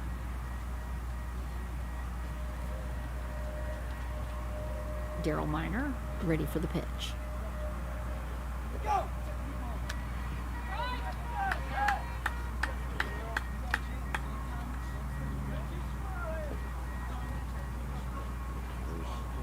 There's only one out here. And you've got Tanner Gears looming in the on-deck circle. Comets probably want to get an out here. This match is the largest lead of the game for the Heat at 9. Going foul to the right, over to the Heat bench. Now with that little extra breeze and all that moisture in the air off to our side, can definitely be playing with the sound.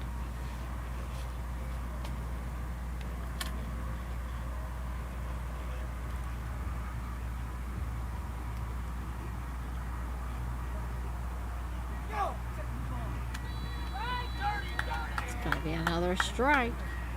You get 4 strikes in beep ball. You can take one if you choose. It's called a pass ball. You don't have to, and the Heat rarely do it, although we've seen them a couple of times, more than in the past. There was a long time there where they never took a pitch off of Fonzie. And pop up mid-left, just bouncing around Rich Schultz as Daryl runs to third, and that's going to be another run for the Heat. And that's a play that earlier in the week maybe Rich Schultz makes. You're starting to see the accumulation of beep ball start to catch up now here on Thursday afternoon after 7 games in 2 days, 3 days. And what you got to do if you're the Comets now is you really got to dig deep. This is your season. This is your coaches last year. You've played really well, but now it's a 10-run cushion. Still only 1 out, top of the Bayou City Heat order. We're closing in on that 12-run rule. If we get there, I will explain. Can kind of be a tricky rule if you're not used to beat baseball. It's our version of a mercy rule. Definitely tell the frustration there. Rich Schultz slammed his hands down into his thighs, put his hands up on his head before getting back ready for this next pitch. He's the team captain, and he is an ultra-competitive guy. I've known him for years. Tanner and it's going to be foul on the left, just outside the line. Boy, if that stays in the line, he can run all day. Tanner was halfway down to first, still with the bat in his hand. But yeah, Rich Schultz, the captain of this team, he's their catalyst, their leadoff hitter, and he may see their season slowly slipping away here. Anything can happen, but we're in the bottom of the 4th and a 10-run lead with still only 1 out for the Heat. The loser will not be done playing, but they will be done playing for a championship. They will play in the 7th place game. Blistering swing there, almost took out Fonzie if it would have connected. It's going to be another strike because that one's just a hair on the inside. Now to 3 strikes again, but they've been 3 strikes hitters against Fonzie. Only a couple strikeouts all game. Ooh, and there's one there. And there it's going to be right there. That is an out for Tanner Gears. Well, that's a gift. Let's see if the Comets can take advantage now and shut it down here with the 2 rookies coming up back-to-back here, Simpson and Finney now.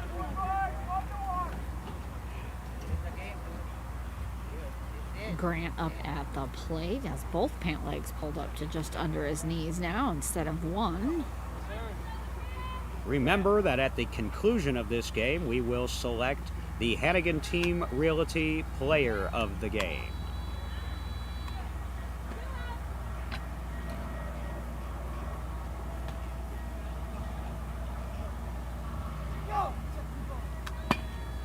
Bouncing grounder over into left. Rich Schultz running over. Daniel coming to back him up. Daniel has it. Grabbed it right just before Rich. That's going to be Daniel Hernandez with the out, bringing the Comets in. Daniel, my brother, as they call him. He is wiser than me, but that ends the inning. All right, so they stay out of the 12-run rule as we head to the 5th. 15-5. It's getting down to now or never time, though, for the Comet offense. Nitty gritty. They're going to have to pull it out right here. They can't do it all in the 6th. They're going to have to take a big chunk here in the 5th and put many runs up on the boards to keep them within reach. Thank you for all our sponsors for helping us put on this event, and especially for our game of the days. Today, Bosma Enterprises, Navigating Blindness. Bosma Enterprises partners with socially responsible companies that have a focus on supplier diversity. They are located in Indianapolis and serve hundreds of clients each year all over the state of Indiana. Their initiatives help adults gain life skills needed to remain independent and job skills needed to stay self-sufficient. Their partnerships create jobs for people with vision loss who would otherwise face a 70% unemployment rate. For more information, please visit at bosma.org. And you know, Bosma not only supports Beat Baseball financially, but they also, many of their several, I think you could count on two hands the number of people that are associated with Bosma who also serve as either players or volunteers in Beat Baseball. And Bosma also is a big part of helping sponsor the Indy Beat Ball Bonanza, one of the biggest local tournaments that we have during the summer, the first week of Indianapolis. So we really appreciate the ongoing partnership with Bosma Enterprises of Indianapolis. I want to give a shout out too to the Airport Marriott Hotel here in St. Charles for being our host hotel and their hospitality, putting us up for the week. They've got great event space to hold what we're having, which is not only our World Series but also our national convention. We are a registered 501c3. This is AJ up to bat for the Comets. To learn more about the National Beat Baseball Association and all other things Beat Baseball, visit www.nbba.org. Just underneath the bat.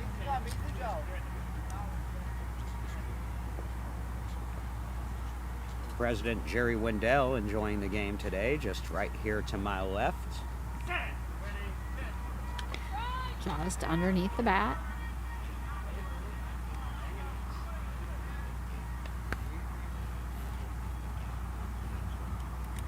Bat back up at the ready.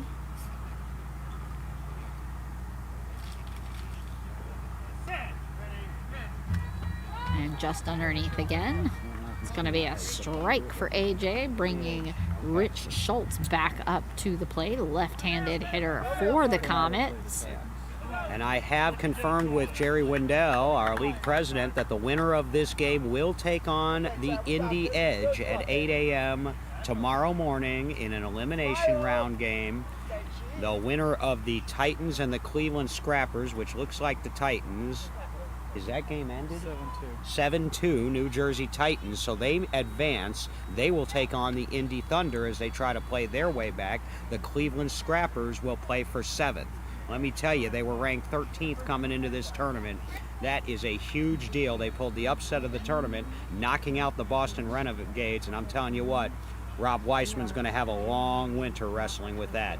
They will finish no better than 9th.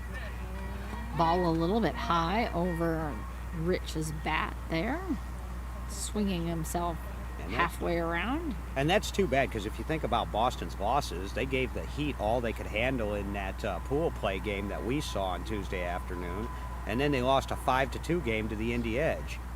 I don't know what happened today, but Cleveland got them. Just over the outer edge of the bat. I heard there was a lot of one Stanley Griffin in that game. Griffin, the great shortstop for the Scrappers, he may be on his way to an MVP. We'll just have to see. It wouldn't be his first. Just under the bat this time. Rich reaching down to feel along that front edge of home plate. Leaning down, pulling that bat back up over his shoulder. Rich got a real good rip to lead off this game, but he hadn't done much since. And again, right over the bat.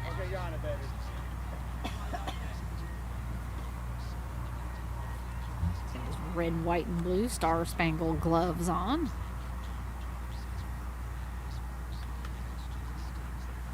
Ready for the pitch. Chad instructing the catcher to move the glove over.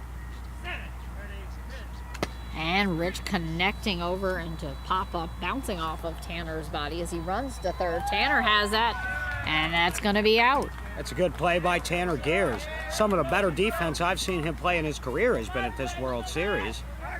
20 short. And that is the second out of the inning. Is that right, Rosina? Yes. That's what I have. 2 outs now in the top of the 5th. And Dustin at home plate. Kneeling down there at home plate as he tightens and adjusts his gloves. You know, JT Herzog was such a big part of the current tournament format, the switch in 2006. A lot of that was his idea. He put on a batting clinic once at the World Series for teams. He's just done a lot for the sport of beep baseball, and especially beep ball in the city of Chicago, including the Bolingbrook Beep Ball Batch, which is still ongoing, now in its 22nd year.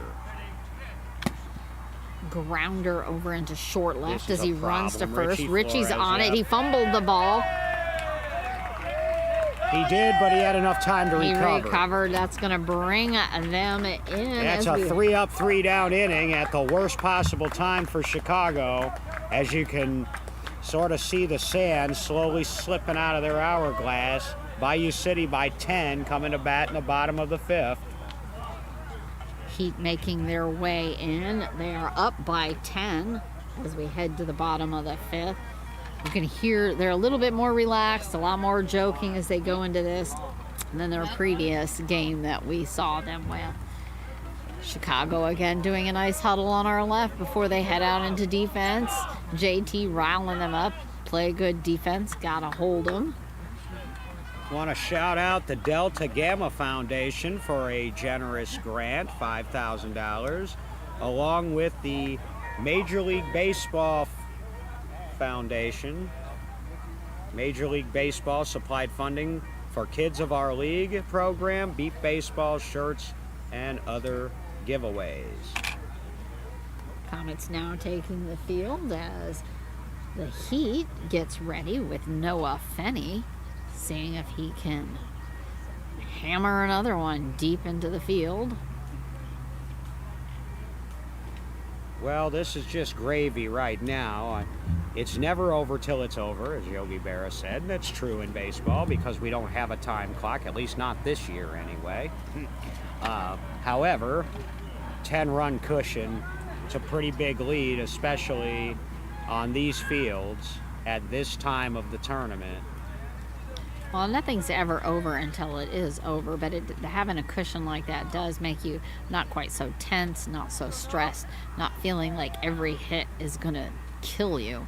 So you can kind of just sit back and play ball. Nothing is ever over until it's over, except for Jerry Wendell's term as president, which will end on August 10th. He's done a great job for us. And he will be turning over the reins to someone we're seeing in this game today, Richie Flores. But for now, it is Noah Fenney up Now at the it's plate. Noah Finney.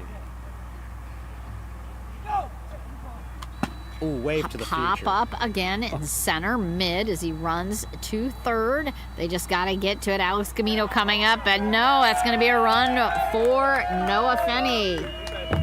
Boy, is he a prospect, man. Wave to the future of the Bayou City Heat organization. That's a keeper there for Fonzie. I told you when I first saw him that he had a very reminiscent of a early age Justin Holland when I saw him hit. Boy, I'll tell you what, he's probably not as fleet of foot yet as Justin Holland, but he's got that kind of power.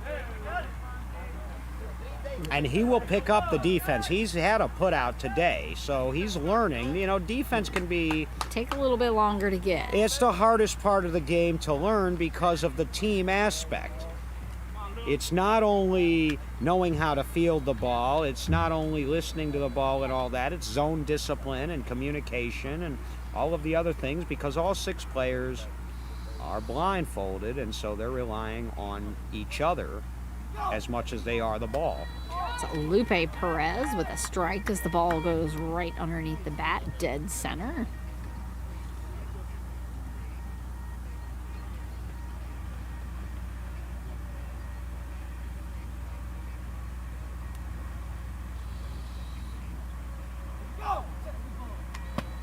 catching the inside of the bag. Going to go foul on the left. Again, we will not have a game of the day in the 8 o'clock time slot tomorrow morning, but there will be elimination games as well as placement games. The big ones, of course, the Indy Thunder and New Jersey Titans, and the winner of this game, right now looking like the Heat against the Indy Edge. And then we will be back on at 11 o'clock tomorrow morning, Gateway Archers and BSO Philly Fire for the right to play for a championship on Saturday morning. Lupe ready for the pitch. Pop up high and mid as he runs to first. Daniel would come forward too much, had to turn around and go back. And Lupe missed the base, had to come back, and that gave them the out. That's the second time in a row that Lupe Perez has had base running issues. Rich Schultz on the putout. Lupe is still laying down past the base. I'm not sure if he's just disappointed or if he's hurt. He is laying stomach down on the ground next to first base. He's getting up. There you go. He's just on his hands and knees, slowly Maybe working it knocked slow. the wind out of himself. And look, like I said, man, it's physically demanding. And Lupe Perez has been doing this for about 30 years now. And, you know, sometimes you go over that base, and even on soft fields He's like limping this, with a leg. it's that time of the week. This is where having a deep roster helps. Neither one of these teams have a terribly deep roster, as Lupe gets a round of applause. The limp is less as he's coming back to his base, calling to his teammates to pick him up. And to do just that, we have Alex Gonzalez at home plate. Field is good. Check on first and third. We do have a substitution there for him. It'll be Johnny Cagle going in for Lupe. So Lupe's day is done. He was productive, scored a couple times. Oh, just missing that for Alex. Again, a lot of whistle going on those swings. Well, and he's got that home run earlier, becoming the third player in the tournament to do it. First one today.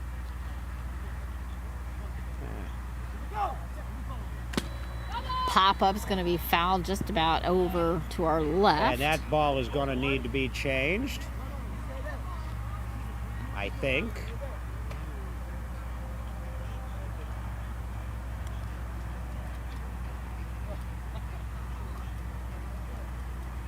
Valente. Calling for a new ball.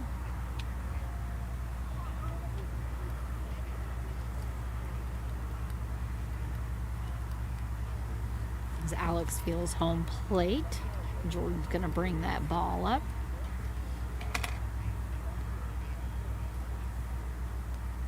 You know, Raising Cane's didn't just provide lunch on Wednesday for us. Well, they did that, and it was excellent.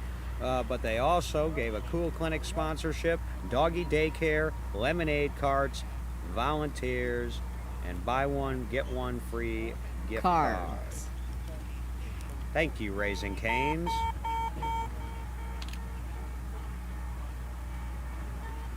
New ball is in to Fonzie now as Alex waits patiently. And the outfielder has a little bit cooler weight than they did earlier at the beginning of this game, where they were pretty roasted out. Now it's cool and pleasant. This They don't has like been it, one they of said. the more longer running games, though, that we've been a part of so far this week. There's been a few more stoppages, and the play has been just a little slower than some of the others. We've been getting games in less than 2 hours here in some cases.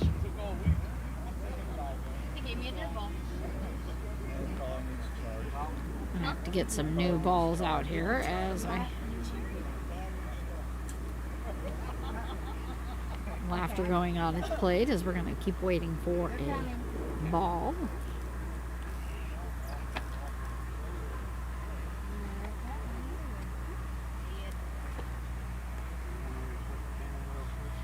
This Special thank you out there to all our volunteers who help put on this game, running balls, running water jugs, running scorekeepers and base runners from field to field, out there watching the bases, field umps. All that help and volunteer is much appreciated. We could not do this without you. So a special shout out to all of you, whether you're spending a game, a day, or the entire week. Looks like we have a new ball ready to go.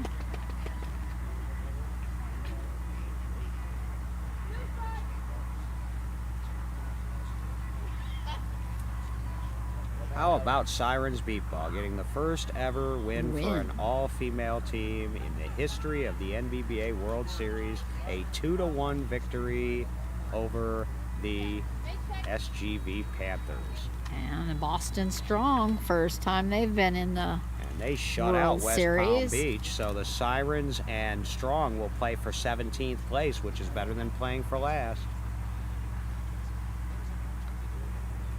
Millers and Outlaws, I believe, played for 15th, so that held serve. Boy, Cleveland really messed up our predictions there. Alex getting an inside catch on that. It's going to be deep into left as he runs for third. Dustin struggling to get it, but that's going to be a run for Alex. That was in the air forever. Bottom of the fifth. Bottom of the fifth, okay. That was up in the air, coming down behind Rich. So there is your 12-run spread now, if my math is correct, but it won't matter because there's only 3 outs of defense left to be played for Bayou City. So it really is a moot point. Non-moot. But they need to keep this game moving along here, as this may very well be the last one going again today. I do see one game out behind us across the parking lot. Interesting. I wonder if that was another one that started late or not. I have no idea what further down the field there is, but nothing else around us is going. You mean you can't see that far? Can't see past cars. See, folks like me, we think y'all can see everything. Sorry, my curse of vision only goes so far. Daryl Miner at the plate. That's what I tell my children. I was cursed with vision. And a pop up into mid-center in front of Dustin as Daryl runs for first, and I think that's going to be a dead ball as he just stopped running. Another dead ball. And the balls, which have held up so waiting. well this entire week, are now dying like crazy. Jordan's headed out to the field. We're going to need to leave first running. Daryl, man, that sucks, dude. As soon as you touch the base, it dies. Little bit of frustration now you can hear. That's a relatively new rule also, where the base stays on while they check the dead ball, and that makes sense if you think about it, because that's the condition that the play happened under. It just took us about 40 years to figure that out, and we finally did. So it is confirmed that is an official dead ball. Daryl will come back to home plate, and we will get another ball into play. Jordan runs that in. Christina resets her defense out.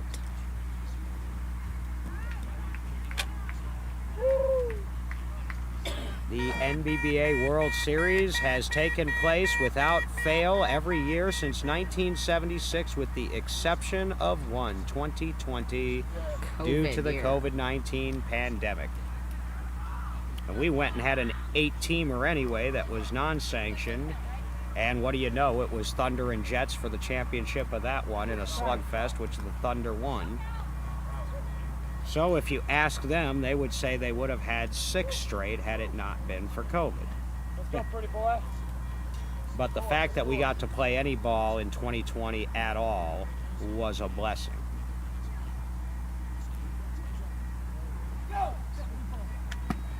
Catching that on the inside, and that's going to roll foul just before the third base. Have a little bit of a scent of smoke rolling in on the breeze. Smells like somebody's burning some leaves or some shrubbery or something.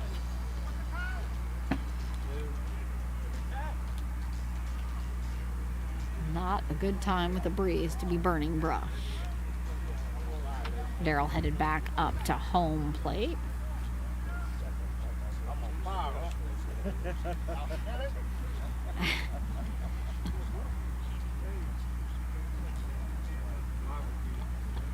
This 5th inning has taken forever, folks. Daryl tapping his back thigh there to keep his leg going through the rest of this pitch.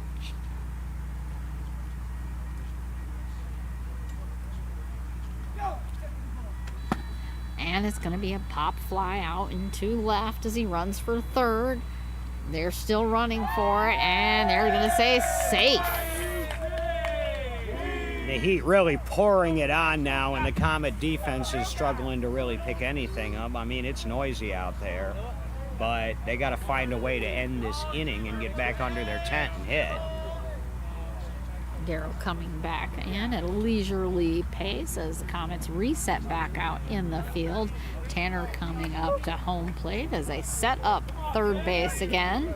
Didn't completely come apart, just going to get it knocked from about 10 feet away, so bringing that up into position. Fonzie kind of setting up Tanner for body set up of how to pivot his shoulders there before he pitches. So barring a miraculous comeback, it will be the Comets and Cleveland Scrappers, two old rivals playing for 7th place. And the Bayou City Heat would go and rest up and get ready for the Indy Edge tomorrow morning. And you know the Edge are going to come out with a chip on their shoulder after being beat today for the first time in 2 years. They will be playing with a very specific goal in mind. Well, that's to survive and advance at this That's point. it, yeah, just absolute, very dedicated, very focused. Check first. It's on. And as we said at the Open, the undefeated game tomorrow, it'll be the first time since 2015 that an Indy team is not involved in that. Checking on first, Jordan is headed down. And in fact, an Indy team was involved in 2015. That's right, before Jerry corrects me. He was around for that. The RHI Extreme, which was kind of the forerunner to the Indy Edge. Lost to Austin and then promptly got dispatched by Taiwan. Have another sub coming in on the Heat.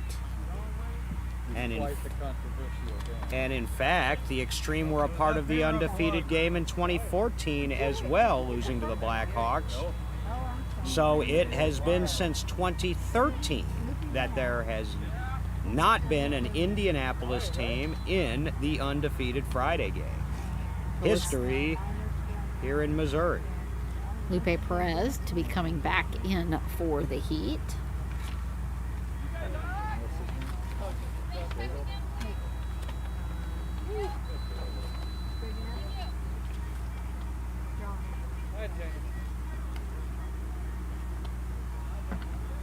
Now look, a few practice tosses there, and we are ready to get this back on track. Tanner Gears at the plate. Going to be a foul on the right.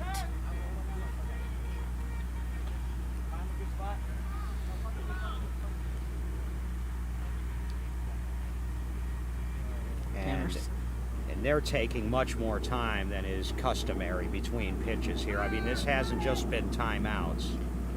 Good time for a plane. I almost feel like we're taking liberties here, and it's, you know, it's Jordan Simpson as the as the plate ump. It's her. She controls the game, and if she needs to speed this up, she can. Now you can't do anything about timeouts, but this. Here we go. A little on the inside, close to the knees.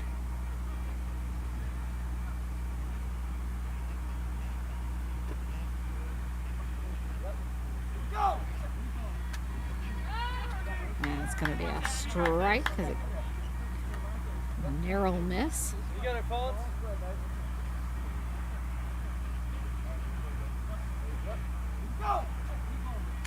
And a pop fly out into deep center as he runs to third. It's past them all. There he goes on third. Another run for the Heat. 19-5 at the bottom of the fifth.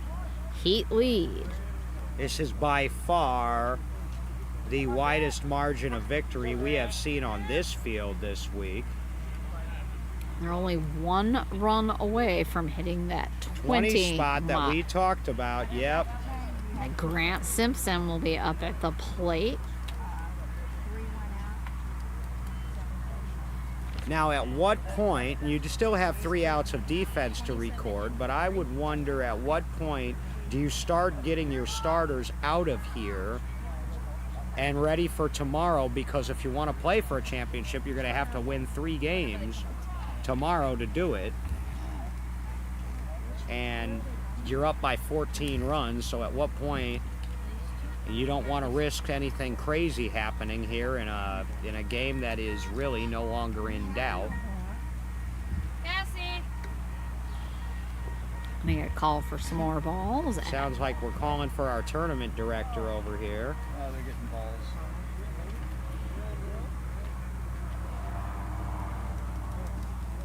Grant waiting There's a patiently good at one. home plate.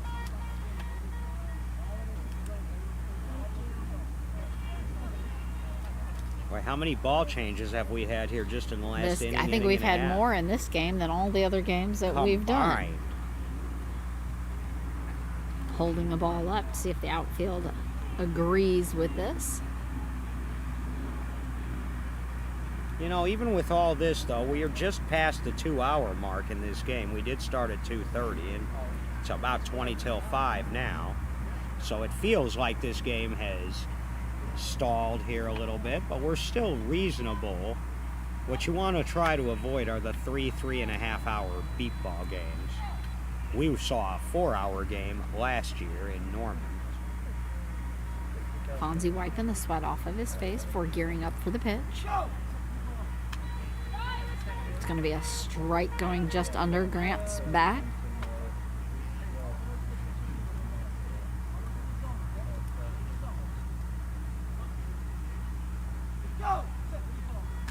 And a bouncing grounder up the center just past Daniel as he runs to first. Rich trying to grab it, and he is There we out. go. Rich Schultz with the out as he plows into first.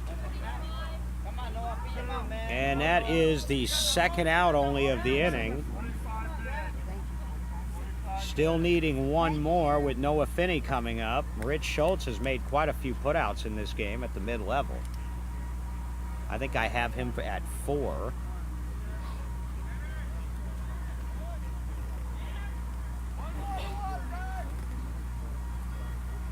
Noah setting up at home. And you do see a new batter on the on-deck circle as Lupe Perez was substituted out.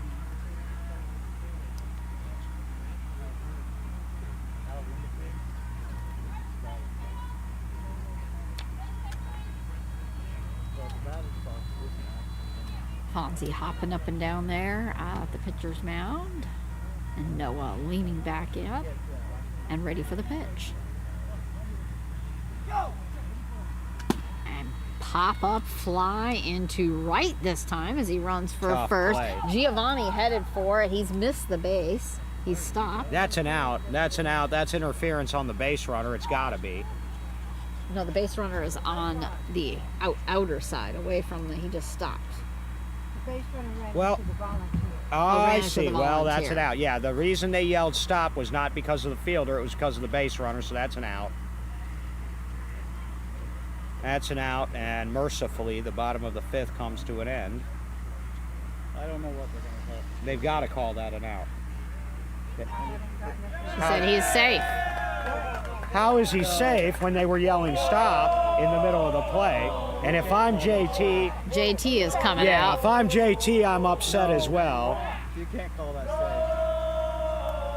safe. That's, yeah, that is absolutely the wrong call. Absolutely. because once you hear stop as a defender, you're stopping too.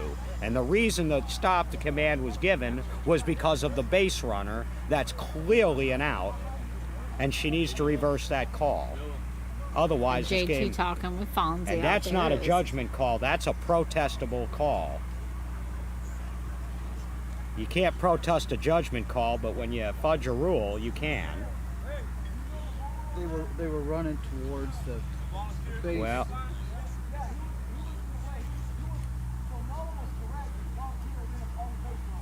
but the stop command was given. Well, at the worst, then that should be a replay. I don't think they can just award the run. Did he ever touch the base? He did not. He did not touch the base, so you can't award the run in any situation. He never touched the base at all. And they've got Jerry Wendell went out there. They're going to have to figure this one out. There's interference by the base. It is interference by the base judge, but that's disadvantaged defense, correct? Well, both, because if the base judge hadn't been there, it wouldn't have been interfered with the runner. But then when they called it off, the defense, of course, stopped. So therefore, So it's a dead ball replay then, it should be. I would think. It should be a dead ball replay. What you can't do is just order an automatic run, because that's Giovanni stopped also. Absolutely. As the blindfolded defender, you have no idea why the stop command is given, but you are trained. When you hear that stop command, you stop. Safety. We're just going to hold off out in the field and as we wait for a call. But we'll see how Jason goes. Jason Price is over here, all right. He's our umpire-in-chief, or head umpire, as we call it in the NBBA. ASA, they call it an umpire-in-chief. I know that's illegal. Does that mean every one of his put-outs don't count? I don't know, man. He's wearing metal spikes. Hey, that's an offensive lineman running down the line. Well, that's the story. We'll figure this one out. That is illegal. That is illegal. And while we do, we'll thank once again Mind's Eye Radio and the St. Louis Lighthouse for the Blind, our local presenting sponsors of the National Beat Baseball Association World Series. And I'm going to have to change my dinner plans if... Look, this is No, going to just draw kidding, just but- a hair longer, but definitely want to get these calls right. You want to get it right, even in a game that's arguably out of hand, because, I mean, you don't want to take an out or a run away from somebody unless, you know, you want to follow the rules. I think in this case, what do you think, Rosina? The fair way to do it here would just I would bring him think back. that would be just a Just bring him but back. I'm unfamiliar with the rules. Definitely would not just be an automatic run. But there's a good argument that it shouldn't be an out either, because it wasn't Noah running awry. It was a volunteer getting in the base path, and they yelled stop to keep the volunteer from getting trucked by a very, very big boy. Still waiting here as the discussion is. The umps are making that decision. October 18th and 19th is the annual All-Star Showcase presented by Tappy Sports and Beatball Nation in San Antonio, Texas. It is not a sanctioned NBBA event yet. Nevertheless, 32 of the best players from around the country will be selected and split into 2 teams for 3 games of high-level beat baseball competition. And if you've seen the last 2, folks, you realize how high level it is. We had Jared Woodard and Fonzie Medrano as the pitchers last year, and they just lit up the Texas sky. There will be 1 game on Friday evening under the lights, 2 more games on Saturday. That's October 18th and 19th, live from the Star Complex in San Antonio, Texas. And that is part of what these players are competing for at this World Series, because all tournament selections, offense and defense at the World Series, have an automatic selection to the All-Star Showcase.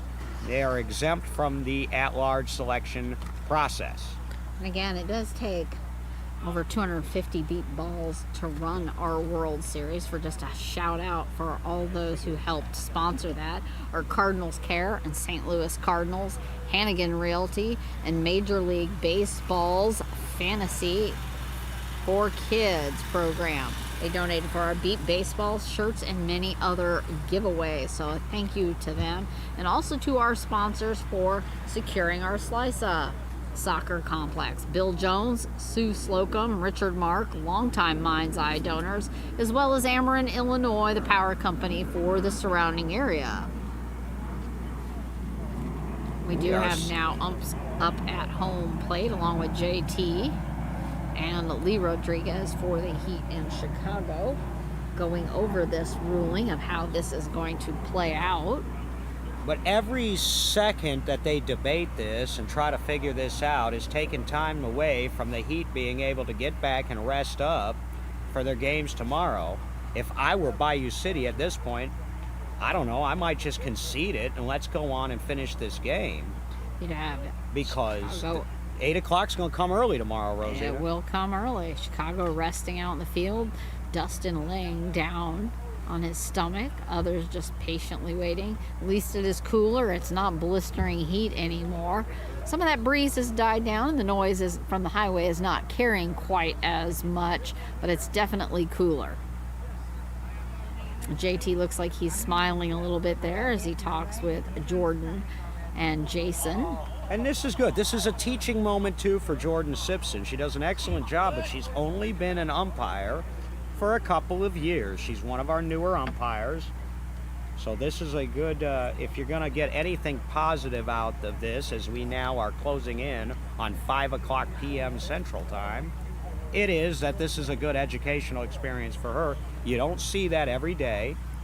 We had something similar on Tuesday afternoon, although Mike Woodard was the umpire for that, with the ball off the hand and the ruling there that that's a dead ball strike. I had never seen that before, although I think that they got the call right in that situation.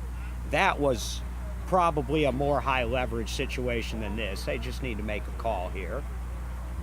At the risk of sounding like the great Hawk Harrelson, TV announcer for the White Sox, they just need to keep the line moving. We need to make a call here, and let's see what other content can we give the listeners and viewers that we haven't already given. Beatball Nation is your one-stop shop and social media hub for all things beat baseball. Are you looking for live streams, breaking news from around the beat baseball world, announcements, information, and interactive chat with players and coaches? Go to Beatball Nation on Facebook and send a request to join. Beatball Nation is your one-stop shop for all things beat baseball since 2016. Okay, so that's going to be called an out, I believe, as the Comets come in.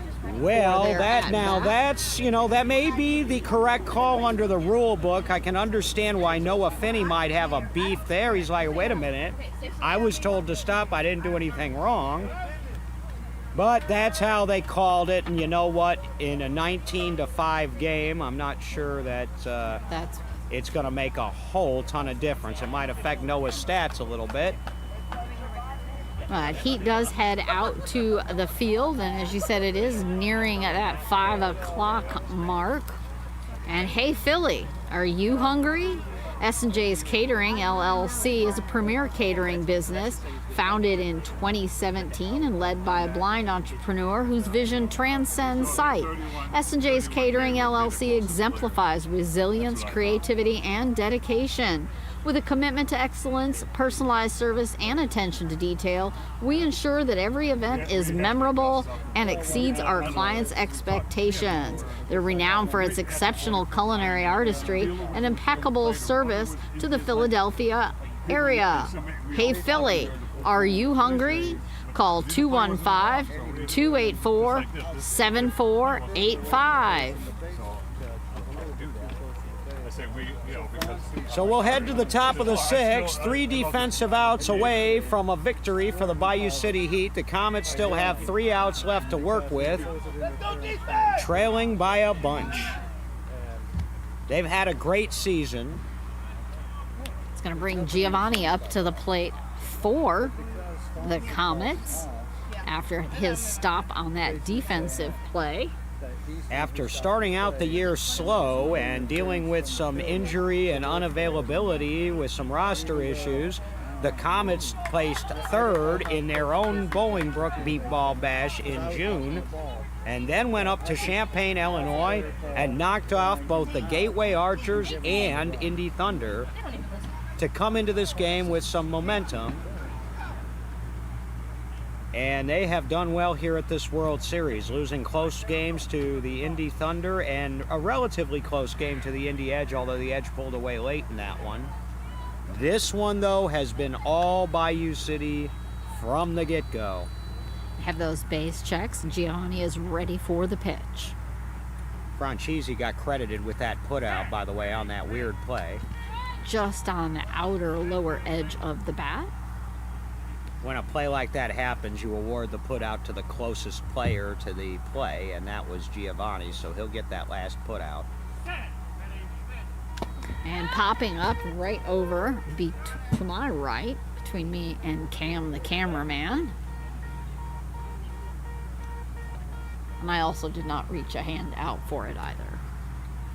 I don't blame you. That thing had some steam coming back here. You catch it on a finger, and that could break it. And I don't mean a nail, I mean the finger. High, hard pop up over into short left as he runs for first. Richie having to come over. He's gonna be safe. That's a run for Giovanni and the Comets. That was a long way for Flores to travel, and Giovanni, he got there. Smile on his face as he comes back up towards home plate, and teammate Lemarin up at home, bringing it in with a little jog. And a shout, "Let's go Comets," to his teammates. Never say die. Now it's 19-6, still nobody out, but they need production from the bottom half of the lineup. Getting that base check on first and third, asking. And they haven't gotten much of it today. I count 1 run from the bottom third of the batting order. Lemarin Aldridge.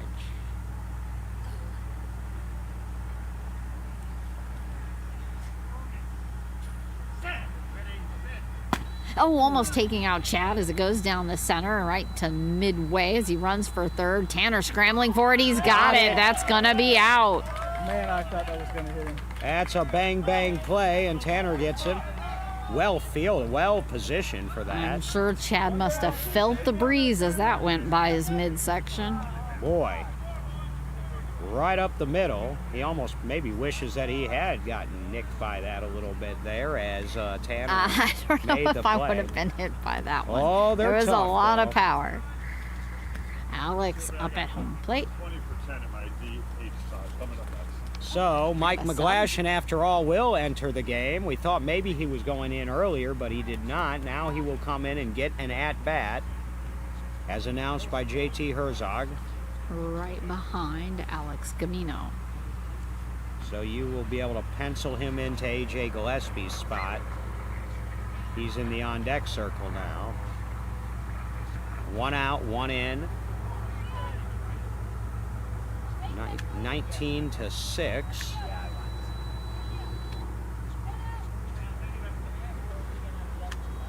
Alex asking for first again.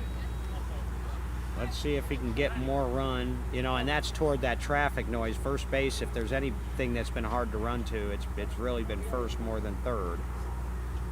At least that's what I've noticed. Catching the very tip of his bat and dropping down. I have a recommendation for the Hannigan Team Realty Player of the Game. And just a short little bouncer goes barely past Chad between his legs. That's going to be foul as Alex will come back.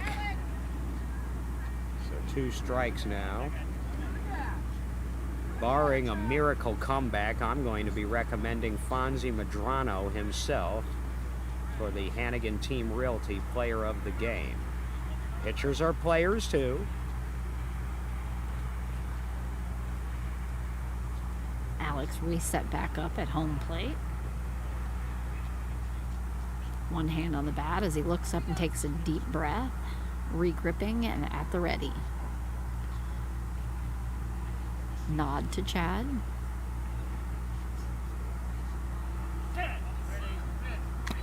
Just getting a nibble on that and dropping down.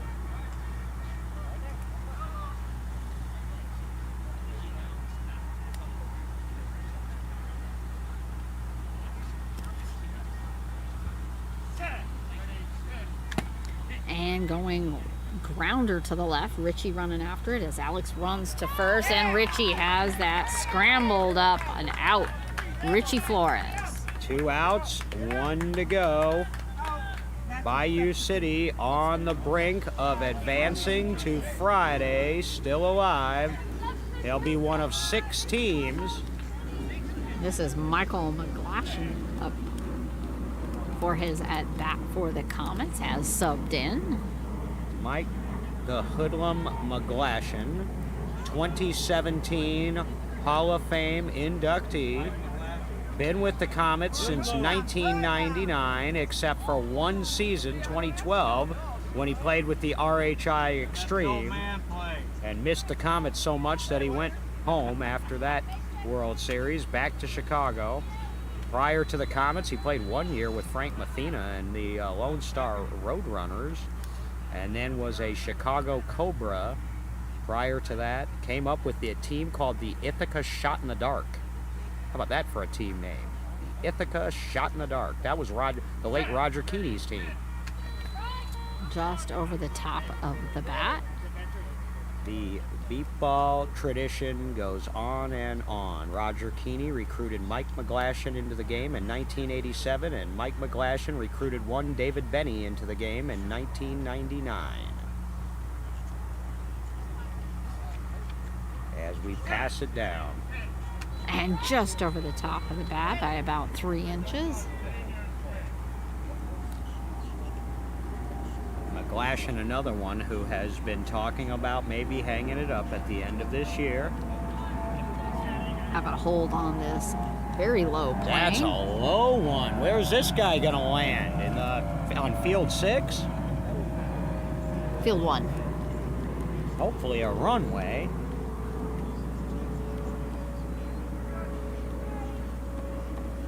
Chad asking if we're good. Bat up at the ready.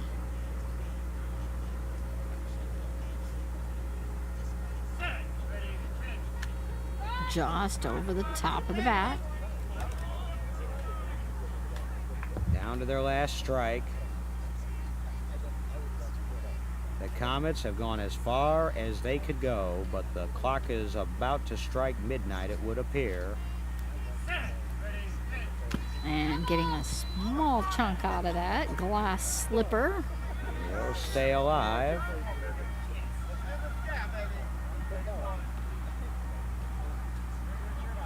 Chad headed back out to the pitcher's mound. And ready for the pitch.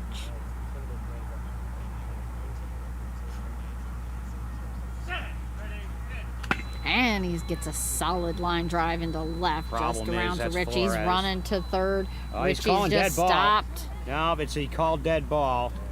We're gonna just And we're going to turn third base on, please. Turn third base on. And we're gonna check on Third base is now on. And the third base is getting bad now, too. Michael just tackled that. It's now back up. Dead It ball is a it dead is. ball. So He'll he come will back. come back.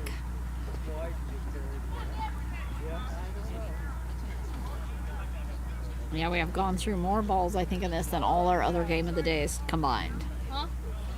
No, I have 2 right here. We'll get another ball and throw it in for at least one more pitch. Well, now, what was wrong with that ball there? Didn't sound nice to me.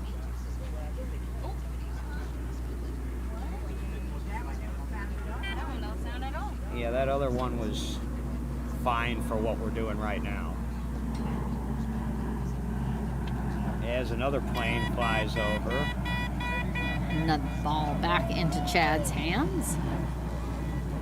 Rubs a little bit of dirt from home plate area all over the ball. Mike stepping back up to home plate.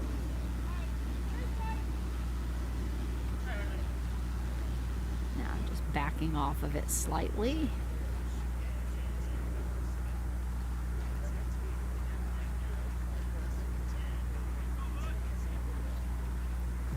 Up on the shoulder.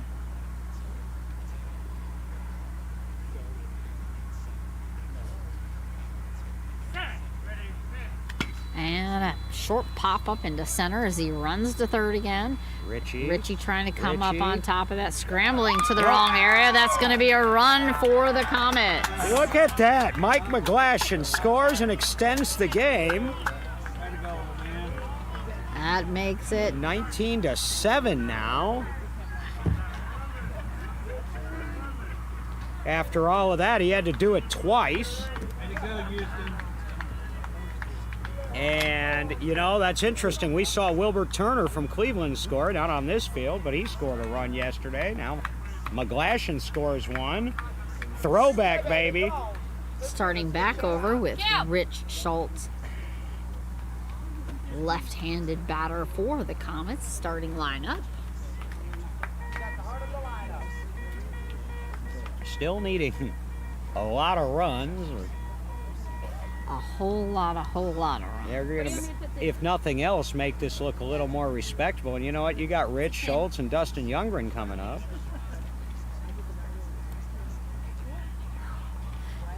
A quick exhale by Rich Schultz at home plate. Reaching down to feel the front of home plate with his hand before bringing the bat up over his shoulder.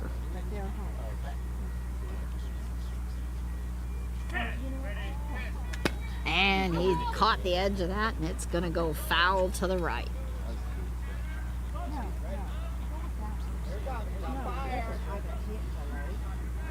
Youngren on deck. He wants one more crack at it, too. I'm like, get me in there, coach. I'm ready to play. And another plane overhead. The longest game that we have called as on our game of the day, as it has eclipsed 2.5 hours. I do see people on that far field, but I do not see them playing currently. I think we're the only game in town now, Rosina. Unless the Cardinals are playing tonight. We know they're playing at home tomorrow night because many of our people will be attending that game. Ready for the pitch. And a grounder out into center right as he runs for third. Tanner going for it. Is he going to get... And that is going to be out. That's it. That's ball game. A bang-bang play. Tie goes to the fielder, but that was, I think, a half a step. So that's your final. The Bayou City Heat win and move on in the elimination bracket. They will play the Indy Edge tomorrow morning. The Chicago Comets had a great season. They can finish no worse than 8th, where they started this tournament. They will be playing for 7th place tomorrow morning. I will offer up Fonzie Madrano, who pitched a great game as our Hannigan Team Realty player of the game. Both teams lining up now for that congratulatory handshake as they meet in the center over home plate. And thank you for all joining us today and all the previous days. And please tune in tomorrow to catch more Beep Baseball and get your fix on so you can chat up your team on your social media platform. Games get going again at 8 a.m.